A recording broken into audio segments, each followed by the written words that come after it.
چشم تو مثل بارون، قلبم یخ شب سرد زمستون، روحم آزاده هم دست شیطونه، دل میره جلو عقل که حیرونه، میمونی با این که شاید رو هم تش کارد و خونه مثل فریدونه. You're getting old.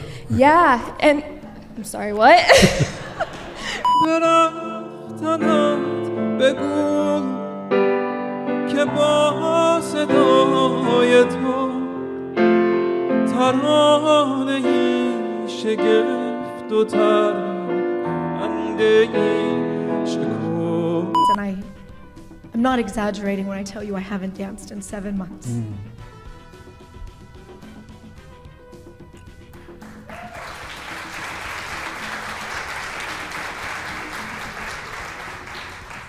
It has been so painful.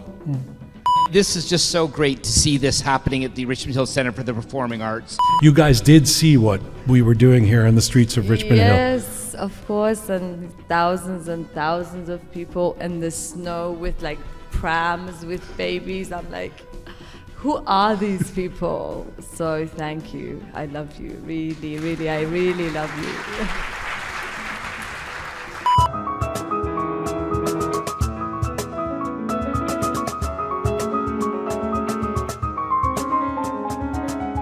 The Iranian community split down the middle. On everything, exactly. I belong to one of the strongest and most welcoming communities in the world, and so I'm proud to belong to both cultures. They both make up my identity equally. صدات خونه ما بود. هر جا که بودیم تو با ما بودی. دست درد نکنه. برای این همه سال شهرام جان از طرف همه ما خیلی دوست داریم. شما چه آرزویی داری الان در زندگیت الان؟ من آرزوی اولم خوشبختی دخترمه. آرزوی دومم رفتن به وطنمه.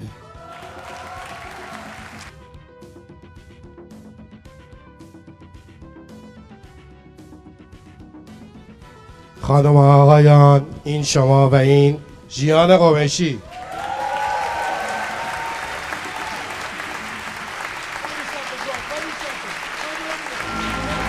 Yeah.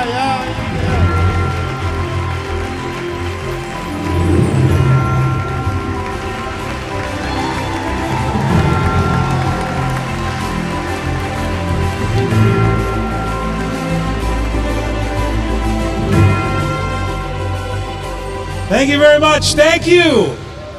I was set to come out to Michael Jackson, but I came out to Oscar music. But that's okay. Welcome to Roqe Live 6. 6-4. 6-4. We won 6-4. For a game that fucking doesn't matter at all. No one cares about third place. انگلیس به دنیا آمدم، لندن. همیشه طرفدار انگلستان هستم در جام جهانی. چی میگه؟ Right? مرسی. همیشه هم میبازیم آخرش. Valley, apparently we won 6-4 today. It's such a pleasure. Thank you guys for being here. I'm Mayor David West, Richmond Hill Mayor David West.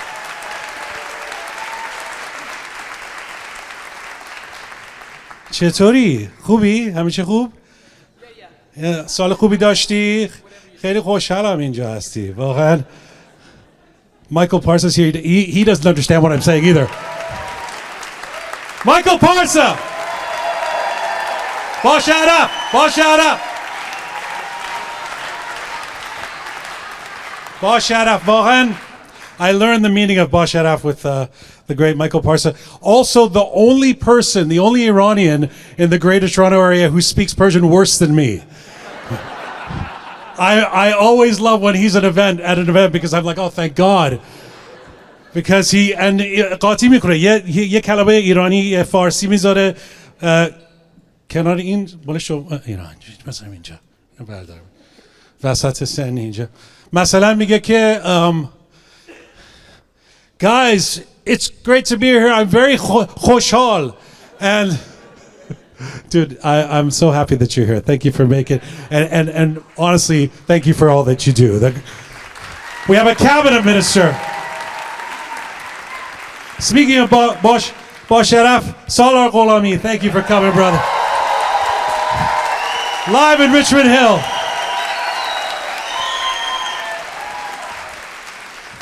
You need no introduction. What the زحمتی که شما میکشی واقعا به افتخار ما هست. مرسی سالار جان. The most recent edition of Roqe Live was Roqe Live 5, and our Icon Award recipient, a dear friend and really one of the most talented people in the greater Iranian space and the world. What his fingers do on that guitar, Ustad Babak Hamidi.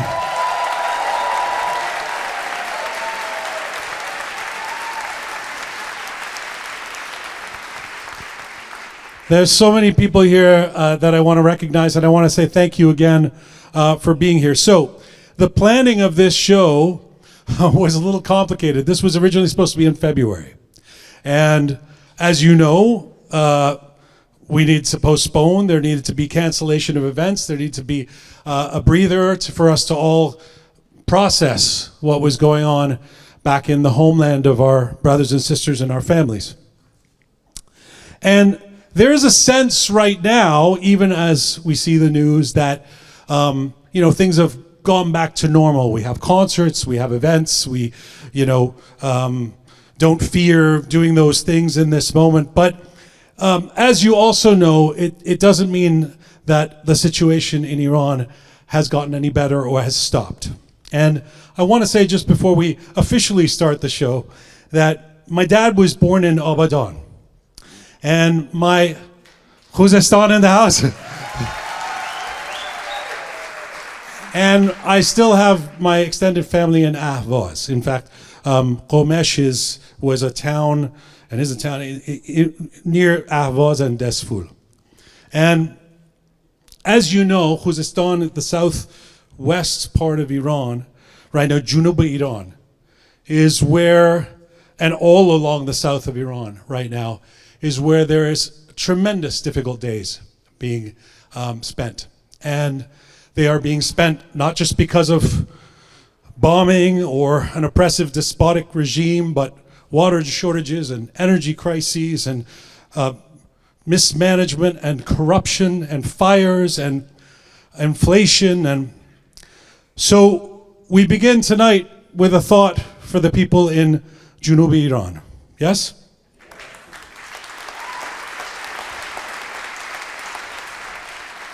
Now, I say that, and it sounds like I'm saying something, this is a platitude that you say on stage, but it comes from a place of really believing that we are connected. We are Iranian. And when I had this idea for Roqe 7 years ago, and we launched the show about 6.5 years ago, which is a weekly podcast and YouTube show. Hopefully some of you have seen it. It was predicated upon a hypothesis. And the hypothesis was that regardless of what your age is, if you're of Iranian background, regardless of your age or your gender or your geography or how long you've been outside of Iran, that somehow we are all connected. And that connection is incredibly profound. And it doesn't matter if it's a Nilofar in Vancouver or Reza in Sydney, Australia, or Fatima in Berlin. Somehow we're going to feel this umbilical cord, this connection to each other and to Iran. Even for those of us who didn't grow up there. And you all know about that connection because you feel it. But it has been interesting over the last 7 years and over 450 shows to really feel and see that borne out. We are connected. We are Iranian. And part of that connection comes from trauma, to be honest. We've been through a lot. I mean, without self-victimization, revolutions and war and atrocities and executions and bad news and stereotyping. So that, in a strange way, bonds us together. We all, in a weird way, understand each other because of that. And we are connected. No longer a hypothesis, borne out by 450 shows where we talk to people from around the world who are of Iranian background and feel connected. So tonight, in that spirit of connection, we move forward in this room, and it doesn't matter your age, even your politics, your ideology, your geography. We are Iranian. Are you ready? Let's do this. Welcome to Roqe Live 6.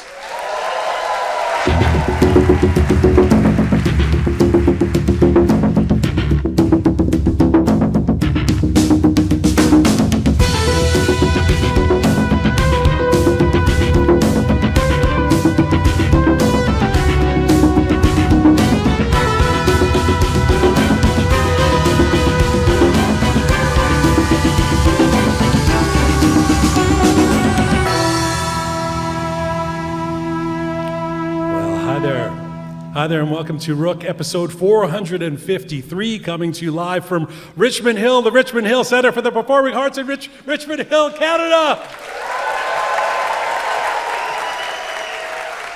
I'm Jian Ghomeshi. Salam dostan aziz, durud bar shoma. Hope you are doing well wherever you are tuning in from around the world. Welcome to Roqe Live 6. We have an extraordinary evening ahead. Coming up, performances and conversations with Ghazal Piano, Gdaal, Dariush Azar. We'll be joined by Shally Zomorodi, Mahta Qarai, Tina Parsa, her first time ever in Canada.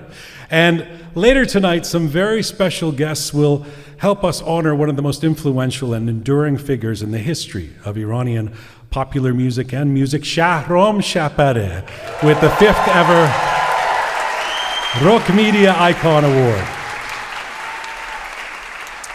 But first, let's get the show going in our normal podcast style. So there's one person on the Roqe team who has been trusted each week with the responsibility of making sense of the news, the controversies, the sheer madness of the Iranian world. She's intelligent, she's passionate, she's occasionally far too pleased when she gets to tell me I'm wrong. She is also the former president of the Iranian Students Association at York University, an essential member of the Roqe team. Please welcome super smart Pegah Ganji.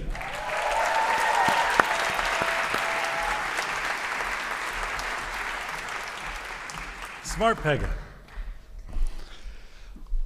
Welcome. It's a long stage. We'll have to sustain. We'll teach them to sustain the applause as they walk across. Richmond Hill girl, welcome back. Richmond Hill girl, it is so good to be back home. Oh, is anyone here from Richmond Hill? Okay. Yeah. Apparently not as proud as some of the Aurora types. Okay. So. We were talking about what we're going to talk about. For people who don't know the show Roqe, or don't listen as often, one of the things that Pegah does is the roundup, and we sometimes at the beginning of the show, sometimes at the end of the show, we talk about the events of the week, of the day. What do you have for us?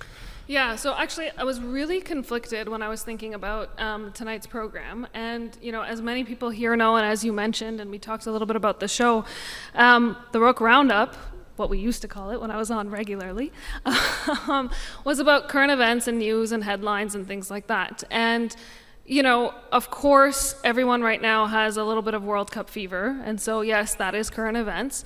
But also, we're Iranian, and there is never a slow news cycle for us. And despite, the entire globe's focus on sport, there are things that are happening and impact us as an Iranian-Canadian community or an Iranian community at large. So, of course, yes, I want to talk about the World Cup, and of course that's top of mind, but I'd be remiss if I didn't bring up some of the ongoing conversations within the realm of politics. I know there was conversations. Can I just say, as we were leading up to this show, we hear from the audience all the time. Mm-hmm. And there's a strict divide, no surprise, in the Iranian community between those who were saying, your show has gotten too political, and those saying it better be political. Yeah. You guys better be talking about. So as many of you know, and Shally would know, and the folks who have public pages, and it's a line of navigating that and choosing what you want to emphasize, right? Exactly. So I decided we'll do a little bit of both. Okay. So let me start with a topic that I know maybe a lot of people in this room have thoughts about. There was recently some talk of our Prime Minister reopening or potentially reopening the Iranian embassy. Now, the Canadian embassy, the Canadian in embassy Iran. in Iran. Now, when he mentioned that, there was just so many thoughts and so many feelings, and I definitely had some thoughts about it. But quickly, the foreign minister, Anita Anand, clarified and said that they don't really actually have any plans on doing so. So I don't know what the talk was about, but it definitely brought up some feelings for the Iranian community, and there was a lot of conversation about it. And I wanted to bring it up tonight because for years now, and I can say years, I've been saying through our conversations that as much as I appreciate and support protests and rallies and things like that, sometimes I wish our community would do more to take action. And this is actually something that as Iranian Canadians, we can take action on. We can reach out to our politicians, we can ask them, we can voice our opinion, we can tell them that this is not something that we're interested in. And I think we talk about this a lot on the show, that the goalposts have moved. This is not 5 years ago, 6 years ago, 10 years ago. Things have reached a point where that is just not acceptable for the community. Do you want to just give 30 seconds on why, for somebody who doesn't know the issue of? PS 752, January. The list goes on. There's so many atrocities that I don't even know where to begin. The embassy was closed in 2012. Yep. For all kinds of reasons, including exporting international terrorism on the part of the regime. And then, what has happened since 2012? It's not like things have gotten better. Absolutely not. So this was quite outrageous. I mean, just out of curiosity, well, I don't know if you're going to out yourselves here. Does anyone in this room support the opening of a Canadian embassy in Iran? It's okay. You can. We're all friends here. Does anyone think it's outrageous and we should never do that?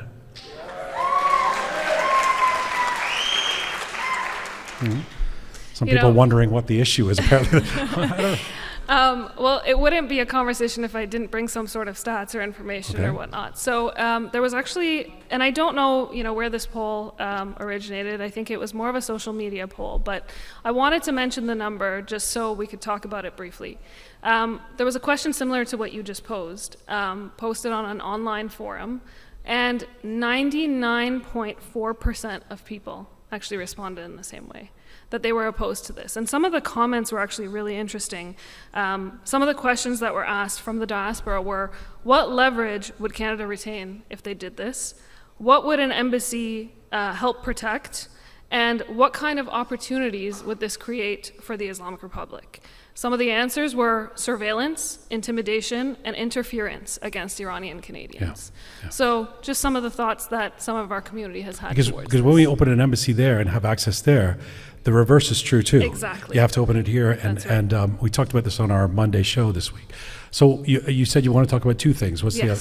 The other one, on a lighter note, and something that I know maybe a lot of people have spent a lot of time watching, is the FIFA World Cup. I mean, I know you came on and mentioned the score from the game. I don't know what the reaction was. From the game of losers. Yes, yes.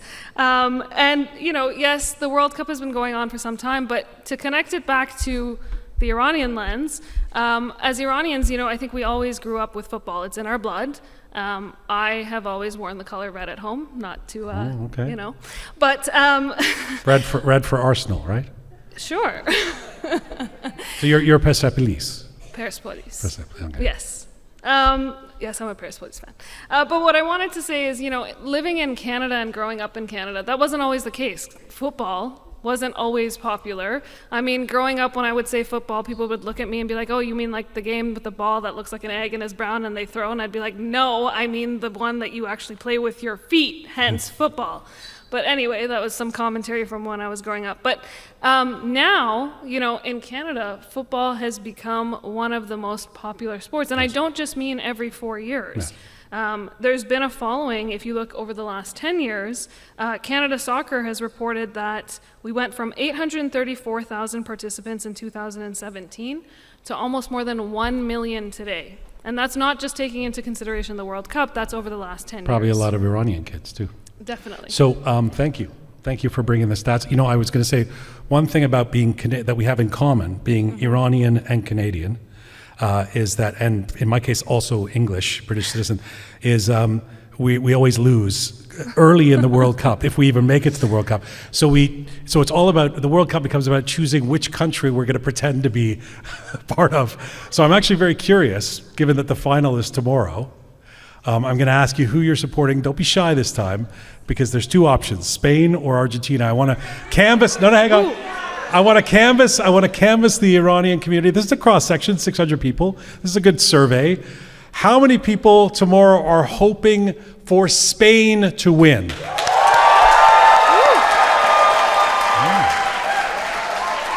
منم خیال کردم خیلی مسی رو دوست دارن. Okay. How many people are tarafdar of Argentina?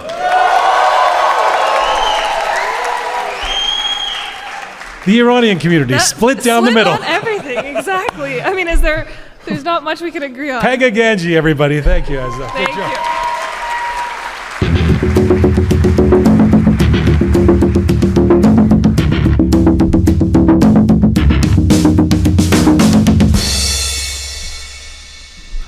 This is Roqe, episode 453, coming to you live from Richmond Hill, Canada.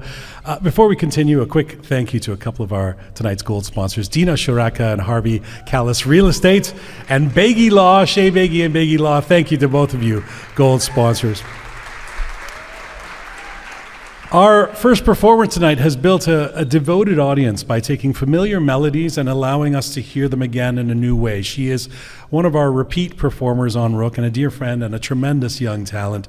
At the piano, she brings elegance and emotion and a distinctly modern presence to Persian music. She has become known to her hundreds of thousands of followers in social media simply as Ghazal Piano. Tonight, she opens the musical part of Roqe Live 6 with a special performance. Please welcome Ghazal Piano.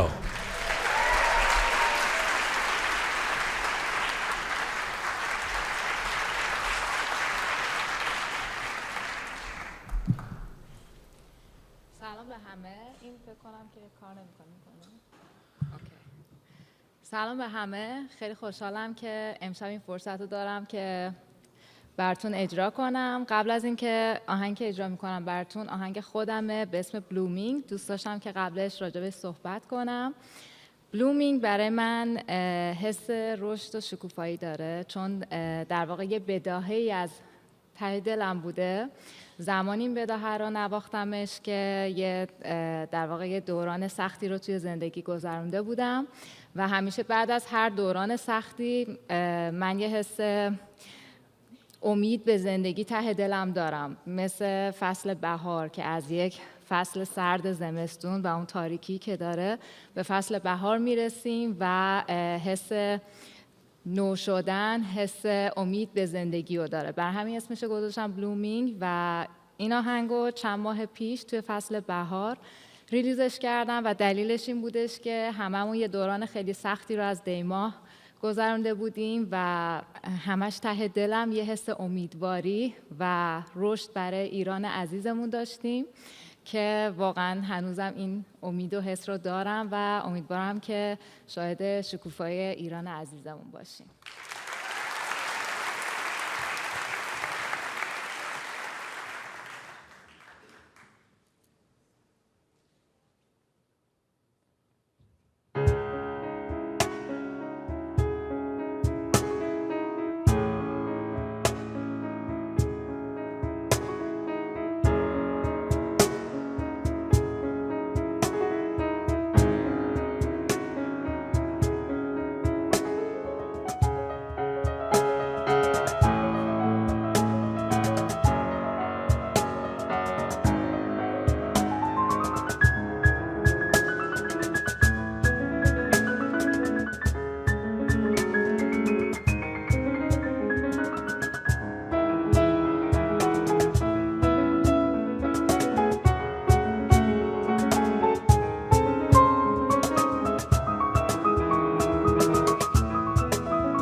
Ghazal Piano, accompanied by Hira Javid.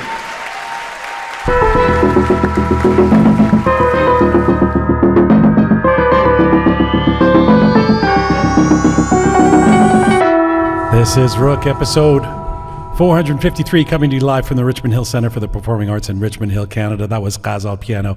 Another round of applause for her. That was brilliant. You'll see Ghazal again later in just a little while with some very special guests that are going to be on stage for a very special tribute. All right, our next guest has come to us from San Diego. And although after discovering the size and energy of the Iranian community in Toronto and the Greater Toronto area, we may not allow her to leave this time. She is one of the most recognizable and beloved Iranian-American broadcasters in the United States. For years, she has greeted viewers in Southern California as an anchor at Fox 5 San Diego, combining serious journalism with warmth and humor and an ability to dance at almost any moment. Her relationship with audiences, as you may well know, goes well beyond television. She has become a source of joy, encouragement, and pride for Iranians around the world, and one of those rare public figures people feel they already know. She was with us at Roqe Live 5. We're thrilled to welcome her back. Please welcome Shally Zomorodi. Let's go, Dion. Let's go.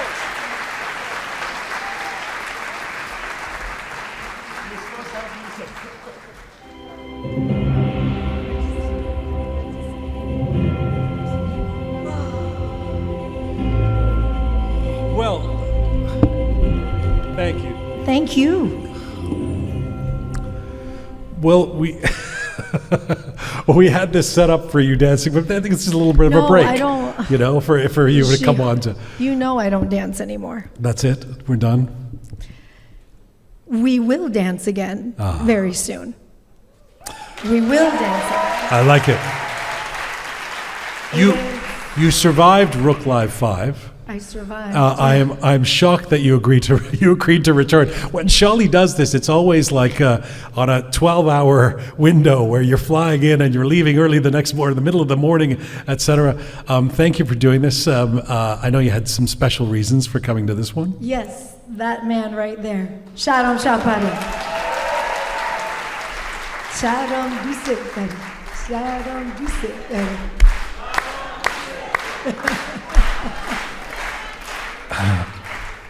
You know, I know you've been asked this and I've asked you this, but you have built this remarkably intimate relationship. I talked about it not with Shahram, with your audience, with everybody. People feel that they know you. And usually I think of that as a good thing, but then I also think that must be burdensome on some level, that people you've never met before, because I've seen this, they come up and grab you and hug you. That part. You like that part? I love that part. What's the difficult part? The difficult part is when they do the opposite and then they hate on you. The opposite is really hard. I was born to just know love. That's all I know. And the past 7 months have been so difficult. Because this hits very close to home. I mean, we talked about this last time I was on the show, and never did we imagine we would be here. Well, let me get to that, but how does people feeling that they know you well translate into hating on you? Well, they think they know me well. Like today, for the first time in 7 months, and I'm not exaggerating when I tell you I haven't danced in 7 months.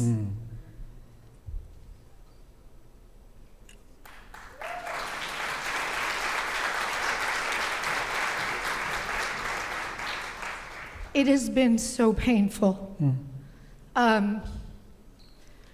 Not just for me personally, that my family is there. I identify so much with being an Iranian, but as a mother, to see so many people hurting, like right now at this moment, همین لحظه که ما اینجا نشستیم, how many people are in so much pain right now. And it's really hard to walk through life. You want to be happy and try to move forward. My kids, how many times they've said to me, Mommy June, why are you so sad all the time? Why are you so sad? Okay, Jamish Kun, Shally, you have to raise 4 kids. We don't want to raise them to be sad and depressed all the time. It's really hard. What do you say? It's really hard. But what do you say to them when they ask that? I said we're trying to help Iran, and they understand. You know, I think my kids get it now. Yeah. Every once in a while, Shaden will plop in the bed and he'll see me doing the juice. Mommy, is Iran free yet? I said, no, Mommy, not yet. Close, getting soon. We're getting there. But when I say that people know me, like today, for the first time in 7 months, because I've tried to dance, I've gone to parties, and I put my hands up, and I'm like, oh, this just doesn't feel right.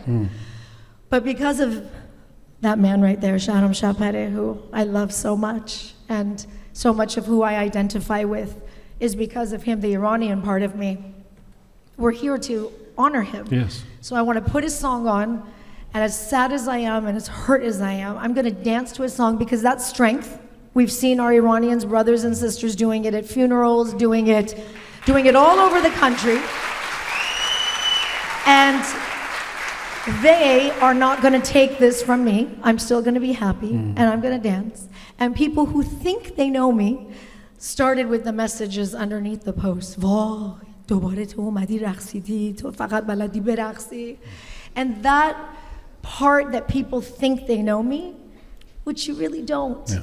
Because if you looked in my eyes, you would have seen that these eyes have cried thousands of tears, thousands over the past 7 months. But you're not new to that game too. You know what the internet, you know what the online world's all about. So No, but it hurts, Jian. I hurt for our community. Sometimes I say this, and I say it very boldly now. We want a regime change in Iran. Let's regime change our culture a little bit. Like, enough. Yeah. We want freedom, but we're telling each other, naras, nakon. Don't do, like, Shally, what is this? Doing an event like this, which isn't, this isn't a straightforward event, right? It's not a gala, Nowruz gala, or it's not a sort of a club dance party or something. It really, I mean, it's negotiating the conflicted DNA of our community. Which is just man ki nemiyam un khanome unjast man, you know, and you're just kind of like, come on, if we're really serious about komak kardan keshvar sazi, farhang sazi, you're absolutely right. We got to start that in this room, right? Start it, yeah. Yeah. Start it. At the same time, you can't. I mean, I have a little bit of this with Roqe. You know, you're on a network news anchor position. You can't take a few days off the situation in Iran, right? You have to be inside it. There's people who, and this has been so traumatic, you know, the last 6 or 7 months, there's people who feel, you know, they take a few weeks off, or they shut down their comment, or they don't look at the internet or something like that, which is understandable. You don't have the ability to do that. Well, Literally. I can't do it on TV. So I have to show up on TV every single day, and it's so hard. I mean, just today when I was getting ready and all the headlines are just, I can't still believe what I'm looking at. It's like United States at war with Iran. United States at war with Iran. Like, it still hasn't digested for me yet. And I say these words every day with a very straight face. I can't tell you how many times I got to commercial break, especially at the beginning, and my hands were just shaking. Or I was holding back tears, not knowing what was, because I'm so connected to it. Well, I've got to feel like, to that point, there's moments where you're literally delivering news that you know might run counter to your fidelity to the Iranian community, that what people want to hear. You Right. have to tell them the bad news. And I have to ask questions that maybe people don't want to hear, and I have to interview people who they may not like. So how do you navigate that? Oh, I don't know. I don't know, Jian. I mean, I really don't know. I'm one of those people that pulled back from social media. I mean, mental health, our beautiful psychologists that are here, I struggled. I still am. I really am. And I'm managing it still while trying to raise my kids, still try to be a wife. My husband decided to start remodeling the house in the middle of all of this. I mean, there's just, life goes, but we're still in this. Yeah. And I don't know. I really don't. Are there times where you think you would stop doing what you do? I know you love it. Being a journalist? Yeah. I will never stop being a journalist. There are times that I wanted to delete social media. It's too much. Yeah. Way too much. I know you're coming back a little later for the tribute, but what is driving you these days? If somebody were to say, what makes Shally Zomorodi do all the things she does? Your answer today is what? My 4 Junes, my 4 kids, and on the back end of it is making sure that we can all go back to Iran soon. I don't know what to do anymore. We do our best. I think everybody from Salar John who's here and so many. By the way, can I tell you how impressed we were there in the States when the videos of the protests came from Toronto? Oh my, Hassan, no words what Toronto did. Everybody in Los Angeles and Orange County were like, wow, Toronto, you represented all of it. So you're no longer the center of the Iranian universe in Southern California. No, you guys are. You are. So those 2 things are my driving forces right now. And that's really all I think about. It's Sure. Iran, my kids, my family, and surviving right now and taking care of myself. I'm so grateful to you Oh, for making the thank trip here. Again, I wouldn't miss it because of that guy. I keep saying it. We were supposed to be here in February, and we got him here. I'm glad you're here. Shally Zomorodi, everybody. There's.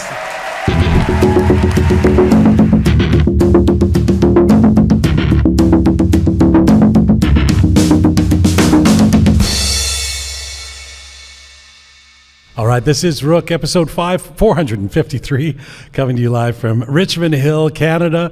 A quick thank you to another of tonight's gold sponsors, a couple of them. Annabelle Sharuyan. Annabelle Sharuyan. Annabelle, I love you. I will get this right one day, but at least I say your name over and over again. Annabelle Sharuyan, and Affinity Mortgage Solutions, thank you. And Furuq Catering, thank you so much, dear Furuq, and your amazing food. Thank you to both of you. Give them a round of applause for Annabelle and Furuq. We're moving now from television journalism to the unmistakable energy of Persian hip-hop, and our next guest is one of the prominent voices of a generation that has reshaped Persian rap. He has built an audience through music that is sharp and personal and unapologetically contemporary. His songs move between confidence and vulnerability, between the swagger of hip-hop and the complicated experience of being Iranian in a changing world. He's a musician, he's a writer, he's a producer. Tonight he joins us for a performance and a conversation. He's performing a brand new track. Please welcome to the Roqe Live 6 stage, Gdaal.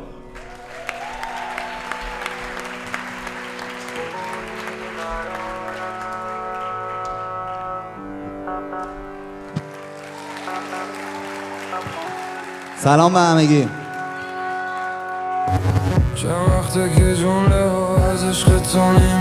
میشه یه دقیقه پازش کنی؟ پازش کنی دقیقه اگه میشه. من خواستم یه اینتروی راجع به این ترک بهتون بدم. فقط این آهنگو با گروه واندم درست کردم. گروه واندم یه گروهیه که AI کار میکنه، موزیکو با AI کار میکنه ولی خیلی تمیز کار میکنن. خیلی هاتون شاید کارش شنیده باشین. خیلی خوشحالم شهرام جان که دارم جلوی شما اجرا میکنم. شما سلطان صحنه هستین و ما داریم درس بس میدیم. مخلصم.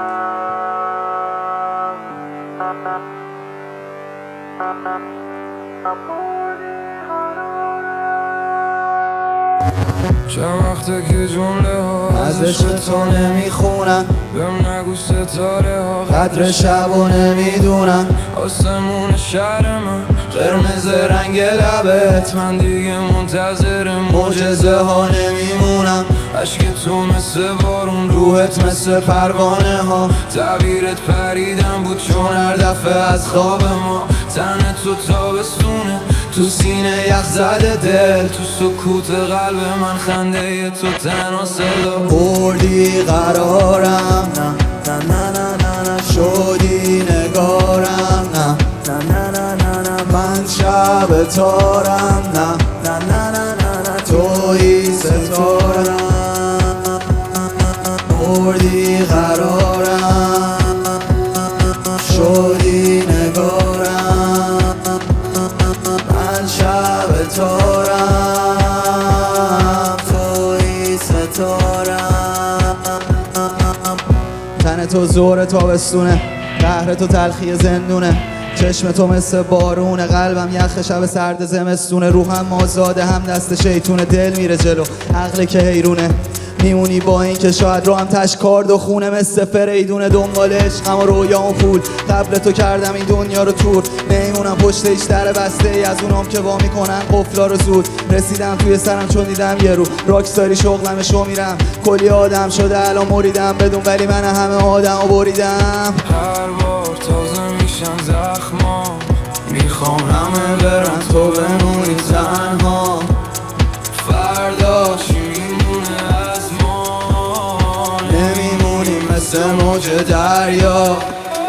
ترساتم مال فرداست، دلتاسمونه من عاشق پرواز، فردا چی میمونه از ما، نمیمونیم مثل موج دریا، خوردی قرارم، نه نه نه نه نه شدی نگارم، نه نه نه نه نه من شب تارم، نه نه نه نه نه تویی ستارم،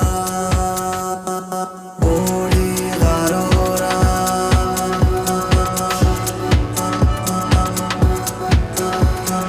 خوردی قرارم.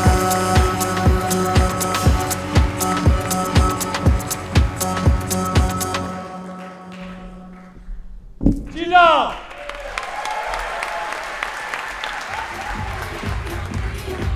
Nicely done, brother. این ترک نویه دیگه ها؟ آره. Like never before این performed. میکروفونم درسته با اون حرف نه این اوکی. آره ترک نویه نیومده بیرون، میخواستم بدمش بیرون این هفته ولی ندادم متاسفانه. نیومد بیرون. آره یه ذره منتظرم ببینم ایران چی میشه. چرا؟ به هر حال جنگ دوباره شروع شده و میدونی یعنی یه ذره احساس کنم موقعیتش نیستش بدم، ولی برنامه‌م این بود که این جمعه بدم این ترک رو بیرون. تعریف کن از این ترک. حقیقتا این ترک رو توی همین بعد از این اتفاقای اخیر نوشتم، با اینکه ترک سیاسی نیست ولی یه جورایی از اونجا نشأت میگیره دلیل شروع کردنش. یه جاش اصلا میگم تن تو تابستونه تو سینه یخ زده دل، این بود که تو سینه یخ زده دی اینو نوشته بودم اول، ولی دیگه عوضش کردم چون نمیخواستم حالا فقط به اون قضیه ریلیت بکنه. ولی حقیقتا دارم داستان اینو تعریف میکنم که دارم در مورد دوست دخترم مینویسم. حقیقتا همه شعرهای من واقعی هن. یعنی چه حالا دوست دخترت که اینجاست؟ بله در مورد اون نوشتم، اونجا نشسته.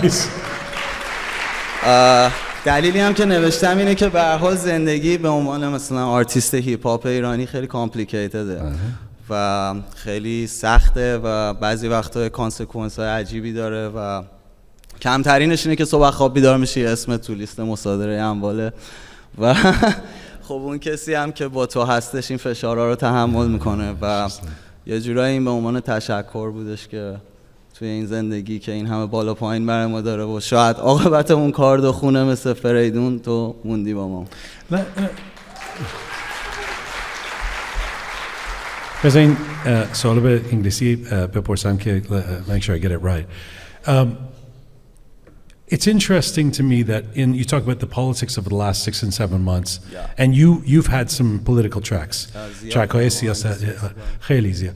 اون بارون و خیلی آره خیلی آهنگای امنیت آقازاده. جالب واسه من که خیلی در سیاست ایران بیشتر میبینم آرتیست های رپ و هیپ هاپ تا مثلا western hip hop and rapper. یعنی فکر میکنم it's almost like a responsibility که این رپرهای ایران که برداشتن که we have to be the ones speaking out. چرا این اتفاق شده و سختم هست چون که people have opinions and then they say this rapper didn't say the right thing, this one did, and everybody's divided and they're arguing against each other. یه کمی از این اگر میتونید توضیح بدید. 100%. اول از همه که رپ خب موسیقی کلام محوریه و پیام رپ خیلی مهمه و خیلی هم از خب چیزی که توی جامعه جریان داره در واقع رپ اینسپایر میشه چیزی که تو مینویسی و دلیلی که فکر میکنم رپرهای ایرانی خیلی دارن الان مخصوصا تو این چند سال گذشته آهنگای اعتراضی میدن برای خاطر اینه که خب اوضاع ایران خیلی بده و رپرها هم خب از اون تاثیر میگیرن و راجبش صحبت میکنن و از اون طرف هم جمهوری اسلامی یه جورایی دست گذاشته روی رپ. مدت‌ها رپ رو ممنوع کرده بود، الان 1-2 ساله داره مجوز سعی میکنه بده به بعضی از آرتیستایی که مثلا فیلتر خودشون رد میشن و اینا. What do you think of that? مسلماً خب من فکر کنم جز رپرایی هم که خیلی مخالفم با این قضیه و فکر کنم اولین رپری بودم که ریاکشن نشون دادم به این ماجرا به اون برنامه آقای زیا. فکر می‌کنم خیلی هم بازخورد خوبی گرفت و اینی که میگه مردم اپینین‌های مختلف دارن و اینا درسته، ولی اونی که سمت مردم وای میسته و واقعا حرف مردم رو میزنه همیشه ازش یعنی مردم اپریشیتش میکنن، همیشه بهش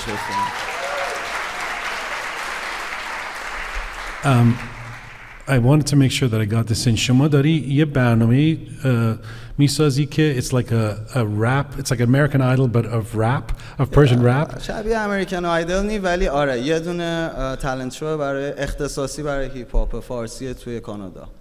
خب خیلی عالیه. با شبکه ستاره تیوی درست می‌کنیم. Describe it. توضیح بده چیه این؟ ببین برنامه اینه که ما بچه‌هایی که خب ما خودمون هم همه از یه جای شروع کردیم دیگه و معمولاً بچه‌هایی که جوان‌ترن دوست دارن که از طریق ماها وارد رپ گیم بشن یا یه جورایی با ما ارتباط برقرار کنن، سیما یاد بگیرن. از اون طرف هم بستری اونقدر وجود نداره واسه رشد توی این موسیقی. حتی اگه نگاه کنین رسانه‌ها و اینا مدت‌ها خیلی نمی‌پرداختن به این موسیقی، یعنی مثلا شاید شبکه من و تو یه برنامه‌ای راجع به موسیقی داشت، مثلا 2 دقیقه راجع به رپ صحبت می‌کرد توش. هیچ موقع هیچ برنامه اختصاصی در مورد هیپ هاپ فارسی نبوده، در صورتی که رپ فارسی، هیپ هاپ فارسی فرهنگ امروز ایران رو داره شکل میده. یعنی بچه‌های همین دهه 80 جنریشن زی که دارن انقلاب میکنن، کشته میدن، زخمی میشن، زندان میرن، اینا آهنگای ما رو گوش میدن و اینا کسایی هستن که مخاطب مستقیم رپ هستن و واقعا فرهنگشون با رپ شکل گرفته. اون طغیانی که میکنن نشأت از اون رپی که گوش کردن داره. این یه واقعیتیه واقعا، یعنی اینو من توی جامعه به چشم دیدم که مثلا بچه‌ها با این آهنگا بزرگ میشن و حرفایی که اون رپرها میزنن توی زندگیشون تاثیر میذاره و یه جورای آیدلایز میکنن رپر رو. و خب اگر ما یه همچین موقعیتی داریم که بچه‌ها به حرف ما گوش میدن، اول از همه ریسپانسیبیلیتیمونه که حرف درست رو بزنیم. دوم اندشم که اگه کاری از دستمون بر بیاد بتونیم کمکشون بکنیم توی این مسیر پیشرفت بکنن، چرا که نه. Nicely done. Gdaal, everybody. Merci, brother.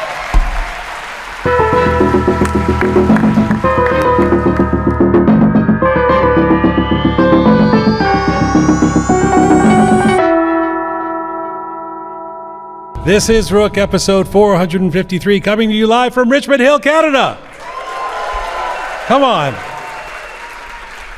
Our next guest is 22 years old, but she has already distinguished herself in sport, in education, in activism, in literature. And tonight is something of a homecoming for her because she was born here in Richmond Hill, maybe even in this building. Her achievements have already taken her far beyond Richmond Hill. She is an elite karate champion, serious champion. a York University Dean's Roll student preparing for law school, an activist, a public speaker, and the co-author with her sister of the illustrated poetic fantasy Cats of Persia. She has become a confident young voice for Iran at rallies and events across North America. Please welcome Mahta Qarai.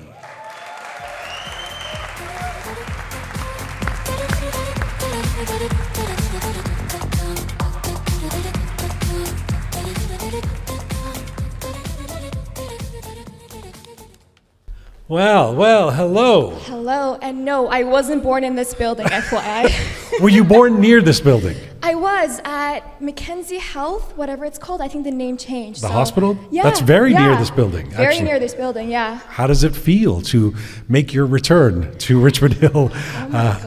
I mean, could you imagine when you were growing up in Richmond Hill that you'd be on stage in this theater talking to this crowd about all these things that you've done? Never in 100 years. I feel like this is such a full circle moment for me to be here speaking with an icon, Jian Ghomeshi, the best in his field. And to speak in front of such esteemed members of the Iranian diaspora, it's such an honor for me to be here today. So thank you for having me. So you're 22. Yes. I hope that all makes you feel really shitty about your lives. What have you done? She's 22. What is this about? What is the drive to? I mean, the karate champion. You had me at karate champion, but now Dean's honor roll and. You're a supermodel, or you're doing you were in a pageant, and you're a writer. Talk to me about the drive. What do you really think that's all about? I've always wanted to live a life of fulfillment, knowing that I always put 100% into everything that I do, that whatever I set my mind to, I excel in that field. And I think one thing that I always keep in my heart is that nothing is impossible as long as you have a passion for something. So if I want to succeed in my studies, I know I'm able to do that because I want to. I'm willing to put in the hard work. And this applies to anyone, honestly, in whatever they want to achieve, whatever they want to aspire. As long as they have a drive, they have a passion, and as long as they're willing to work hard for it, they can achieve anything they set their mind to. Good for you. That karate champion strand of what you do was derailed by injury. Yeah. How hard was that for you? Extremely difficult. I mean, being an athlete, and I've been competing for 8 years, representing Canada for 8 years, so these past 2 years alone, I haven't been able to compete for numerous injuries. My LCL knee injury, I kind of tore my hamstring, I've irritated my sciatic nerve in my entire left leg. You're getting old. Yeah, and I'm sorry, what?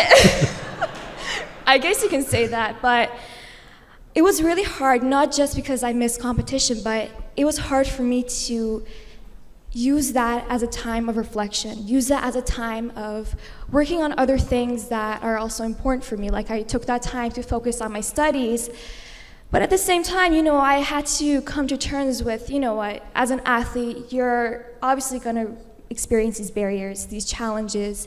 And at the end of the day, it's a part of my journey. I just have to learn to grow and to excel and to move forward stronger than before.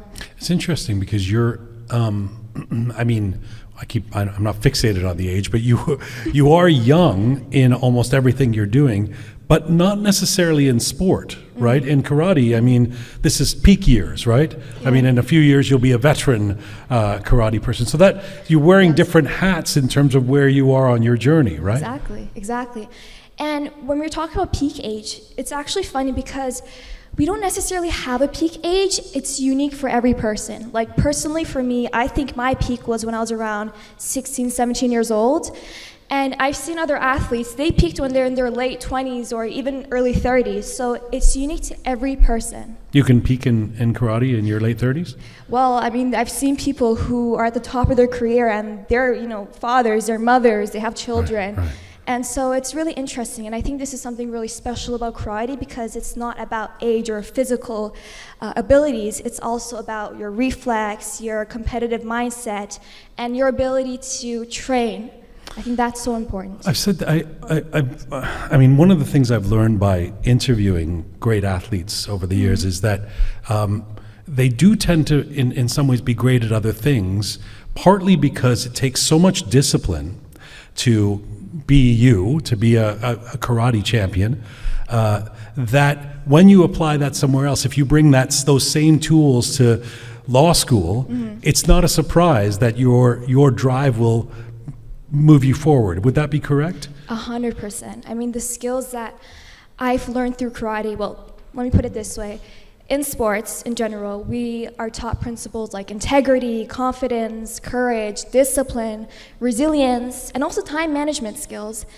And so personally, I've applied what I've learned through karate to every area of my life. And it's really helped me in speaking out about Iran. It's given me that confidence, that courage, that drive, and also in in studies, to be able to manage my time wisely in anything that I do. I'm glad that was a perfect segue, because I wanted to ask you about being Iranian, because you're at the intersection. I started the show about talking about us being Iranian, and the sense of connectedness. Yes. You're like me. You're a diaspora kid. Yeah. But you're so connected to Iran, so much so that the community is carrying you on our shoulders happily that you are representing Iranians. Talk to me about that connection, because it is counterintuitive. I mean, you're literally a Canadian karate champion, not an Iranian karate champion, but your heart and your cultural values and your passion is with Iran, it seems. Yeah. That's a really great question. I was actually asked this behind the scenes. I've never considered these belonging to two different cultures, being Canadian and being Iranian, as two conflicting roles.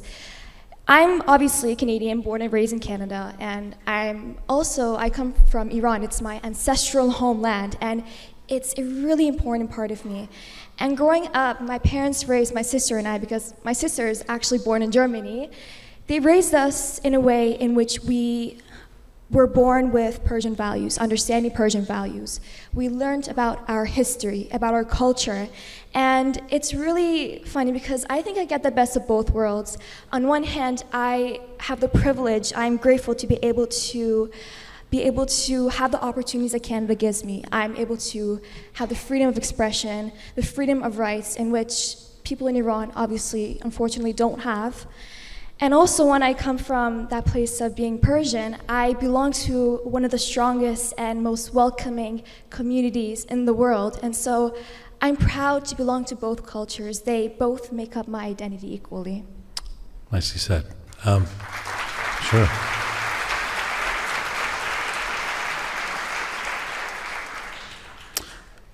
Well, I saw you in Washington, D.C. We were at a demonstration supporting, obviously the freedom and democracy and a secular future in Iran. Mm-hmm. And you were on stage, and I was looking at you, and you came off stage in D.C., and I said, we got to do an interview and talk to you about how you feel about this path. Because I know it's not all easy in terms of the public discourse when you're an athlete, but for the most part, people love you, right? Especially when you're a champion, it's a lot, people are like, yay, she's awesome. When you get into politics, it's not so easy. And even in the Iranian space, even when there's so many people in this room who are of the same mind in terms of where we sit in the opposition and who we want. And talk to me about that decision and whether you felt a new friction that you didn't have before and how that feels to you. I feel like as an athlete, we have this platform. And to me, it's important that we use that platform for a greater purpose, for something far greater than ourselves. And for me, that is speaking up for those who don't have the freedom to speak up for themselves. When I was in Washington, I wasn't there to just give a speech. I was there to fulfill a responsibility. I was able to go and speak on behalf of the athletes in Iran, and one of the athletes that I spoke about was a 19-year-old wrestling champion, national wrestling champion named Saleh Mohammadi. He was executed by the regime, no due process, no fair trial, only because he stood up for his rights. He demanded the most basic human rights that I sometimes don't even understand that I have, that most of us take for granted each and every day in Canada. And so I feel like as athletes, when people say, oh, sports and politics shouldn't be intertwined, you shouldn't associate them together, I completely disagree, because as athletes, we have this level of influence. We are recognized as symbols of integrity, of courage, of sportsmanship. And one of the most important pillars that we learn in sports is standing up for what we believe is right. And for me, that is speaking up for my people in Iran, and I will continue doing that until Iran is free.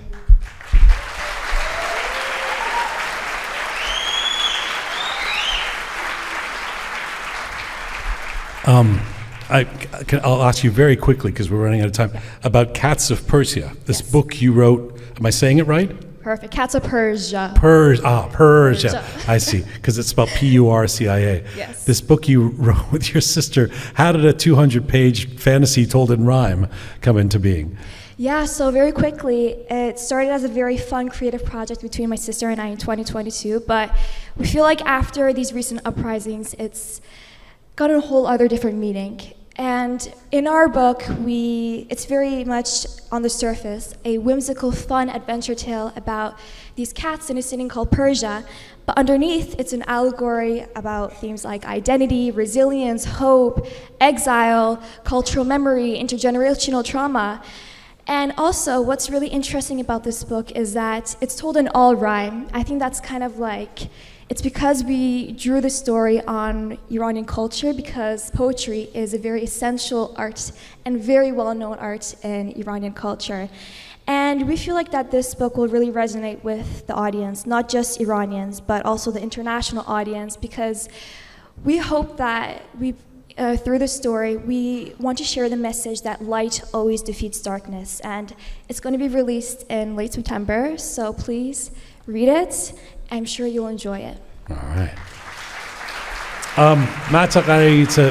I feel like Michael Parsa was here, the Honourable Michael Parsa, Cabinet Minister in the Ontario government. I feel like if we do this interview 15 years from now, you'll have run for office. I think you don't think, I actually think you're going to run for Prime Minister. Oh my God. Or at least Premier. I've said it here. Am I the first person to say that? I mean, I've heard it, but I've just never taken it seriously. I think I can feel that you're the kind of person that can do that, and I think if you want to, but I kind of think you're going to. It's such a pleasure. No pressure. We'll meet back here. You were born here. We'll meet back here 15 years from. It's a pleasure to have you here. Thank you for being part of the show, and we're proud of you. Thank you, Matza. Thank you so much, everyone. Matza Qarai.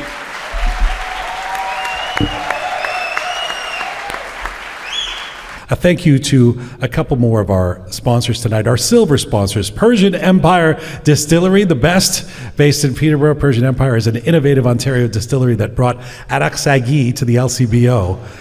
They've made it official and will be offering samples in the lobby after the show. Who doesn't like that? Drink responsibly. And a quick thank you as well to I Welcome. This Iranian-Canadian success story provides a world-class transportation management trusted by FIFA now. They were doing the World Cup games, Live Nation, TIFF, international artists, major cultural events across Canada. Amin and your team, you guys are amazing at what you do. Thank you, I Welcome. Use them whenever you need a car. And I was told that when Pegah was doing the sponsors at the top, she missed, I feel very bad about it, so I want to make sure I get this. One of our bronze sponsors, Sano and Onas Heating, led by Amir Fatahi, which is one of Canada's trusted and reputable companies specializing in heating, cooling, and HVAC services. Thank you so much, Mr. Fatahi. Thank you for your support, and thank you for being a bronze sponsor. We appreciate you. Okay. Thank you. Thank you. We're going to have that playing in our heads for the next few weeks. That music. Our next guest will perform, and then he's going to be here at the desk. I'm very excited. We've wanted this person on our show for some time now. He's such an outstanding talent. He's a singer, he's a musician, he's a performer with a powerful voice and a deep connection to Persian music. We've wanted to have him on to expose the sheer talent of this man for those who have not heard or heard of him yet. Dariush Azar came from Montreal last night. He brings together the tradition of music he grew up with and the energy of a new generation of Iranian artists building careers in Canada. He mixes jazz and soul and rock and Persian and Western sounds. Please welcome to the Roqe Live stage, Dariush Azar.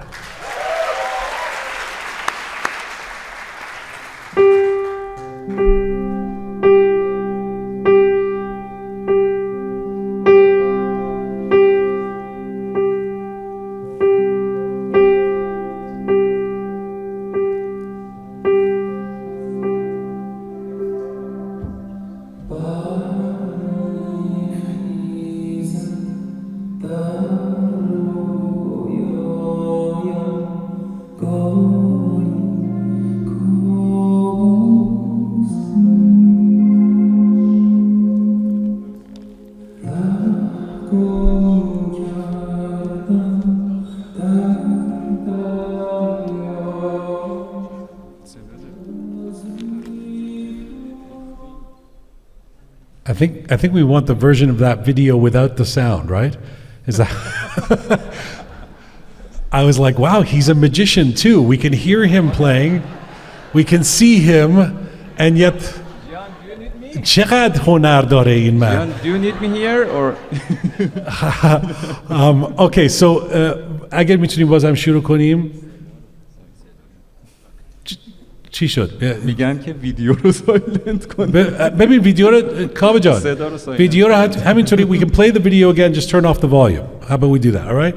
So just we don't need the volume of the video. Sorry about that, Dariush.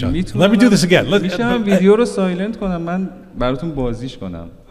صداش پخشه. خب آره دیگه خیلی گفتم هنر داری اینا باید ببین شروع کنیم که مثلا این 2 دقیقه نشده بود. Okay?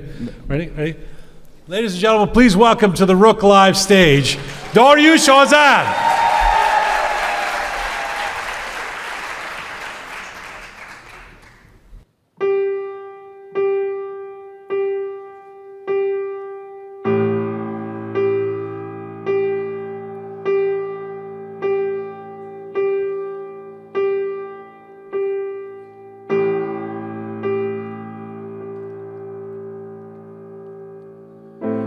به چشم خیشتن دیدم نگارم می رود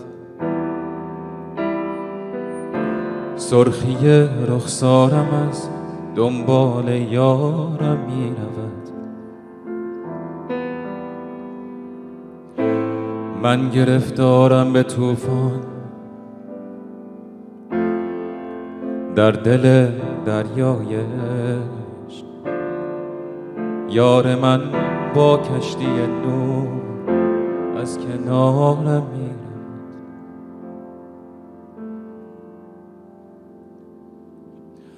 وای که چه حالی دارم هوای دیار دارم تو این دیار غربت فقط خدا رو دارم ای وای که چه حالی دارم هوای دیار دارم تو این دیار غربت فقط خدا را دارم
چه حالی دارم هوای دیار رو دارم تو این دیار غربت فقط خدا رو دارم ای وای که چه حالی دارم هوای دیار رو دارم تو این دیار غربت فقط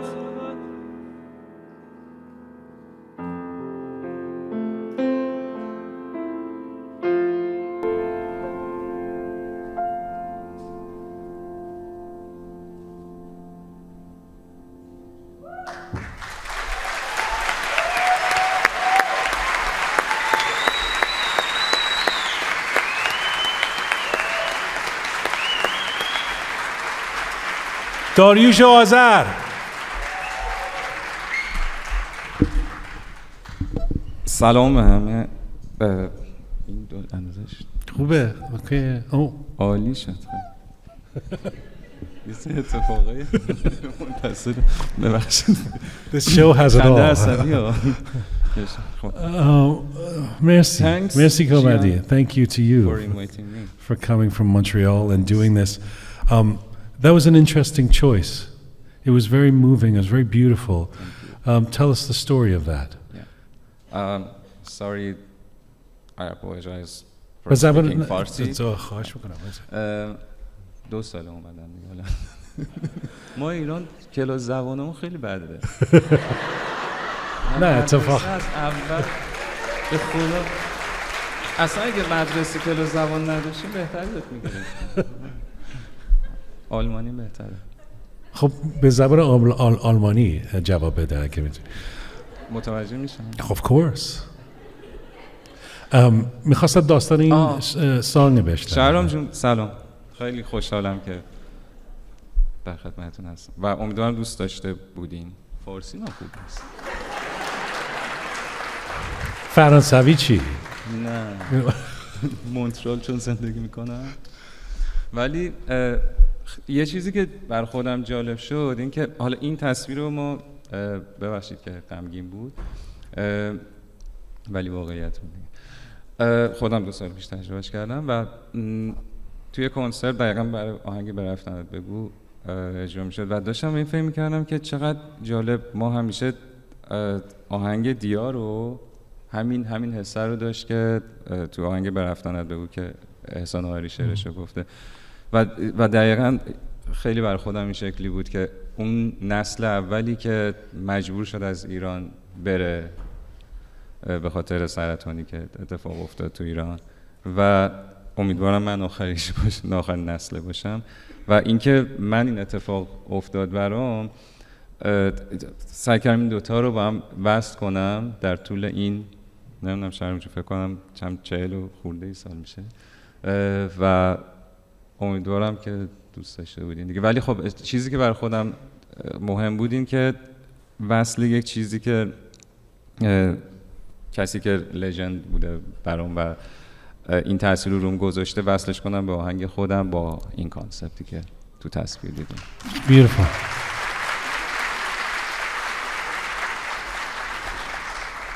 دو سال پیش از ایران اومدین؟ من چرا؟ 2 سال و چند. چرا اومدین؟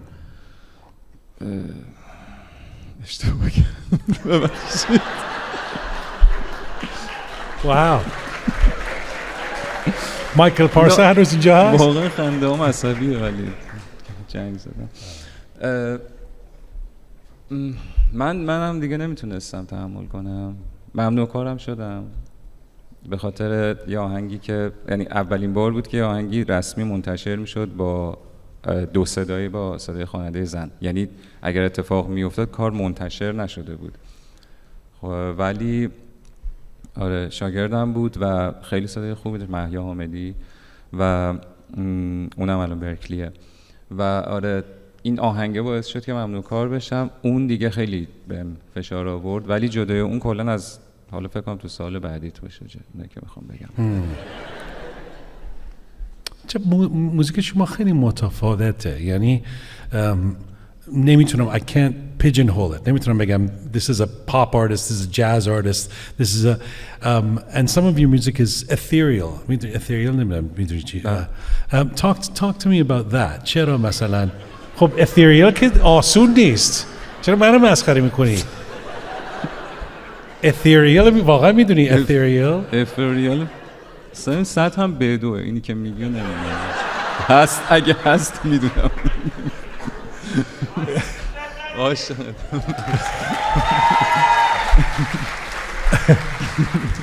هرچی انگلیسیش تو بده فارسی من بدتره ولی مایکل پارسا از من بدتره واقعا خیلی تو حسابش دارم No, talk to me about your music. It's just that where that, especially coming from Iran, it's so wondrous to me. خیلی جذابه واسه من که اینقدر دیفرنته میدونی.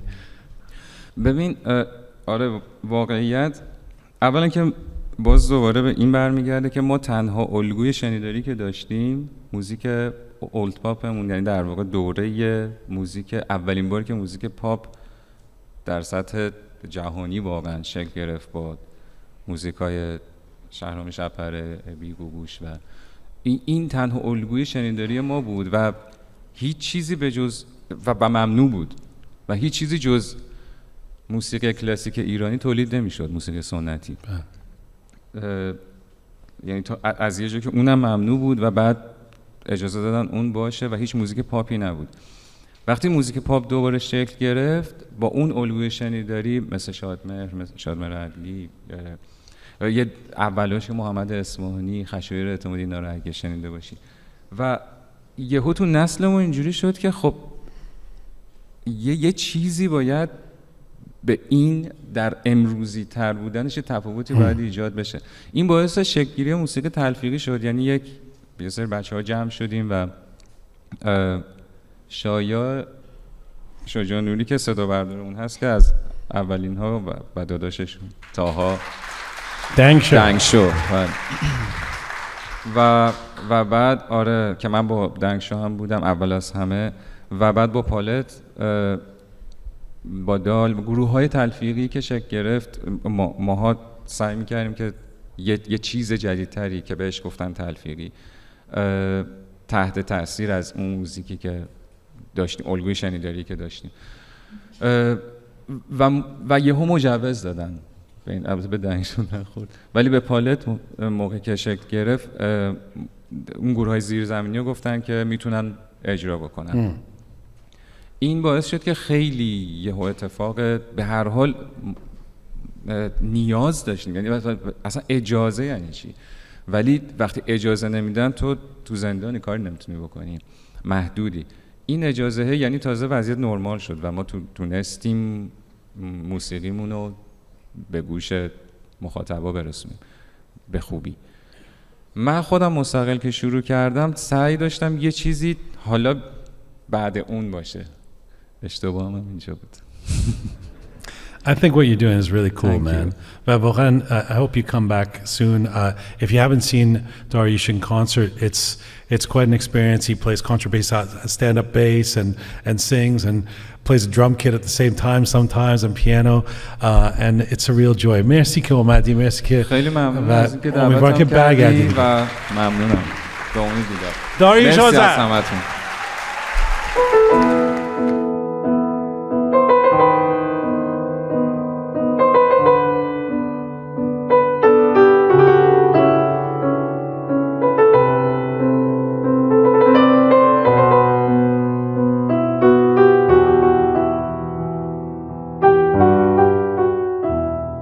This is Roqe episode 453, coming to you live from Richmond Hill and the Richmond Hill Centre for the Performing Arts in Richmond Hill, Canada.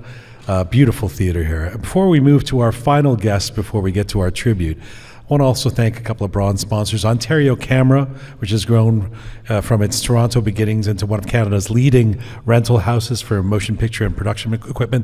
They really help us out, and they help out a lot of Iranian productions around the city and the country. Ontario Camera, thank you guys. And Avoca Chocolates, a non-Iranian family-owned Toronto company that has created exceptional handmade artisanal chocolates. If you go to their new place at Broadview in Danforth, the chocolate is amazing, the gelato, etc. Thank you, Noni and Avoca Chocolates.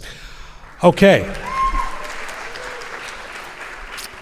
Our last guest, before we get to our tribute, is not simply a social media personality. She is a clinical psychologist, a psychoanalyst, and one of the most recognizable Iranian voices online. She was raised in New Zealand, but made the unusual decision to return to Iran, where she lived and worked until very recently, offering psychological support, that is a couple of months ago, offering psychological support while experiencing the pressures and realities, as you might imagine, of life inside the country firsthand.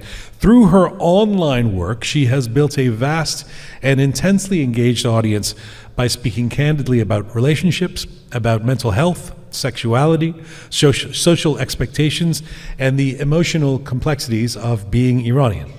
She is intelligent, provocative, funny, and entirely unafraid of having an opinion, and whether you agree with her or not, people pay attention. This tonight marks her first visit ever to Canada. Please welcome to the Roqe live stage, Dr. Tina Parsa.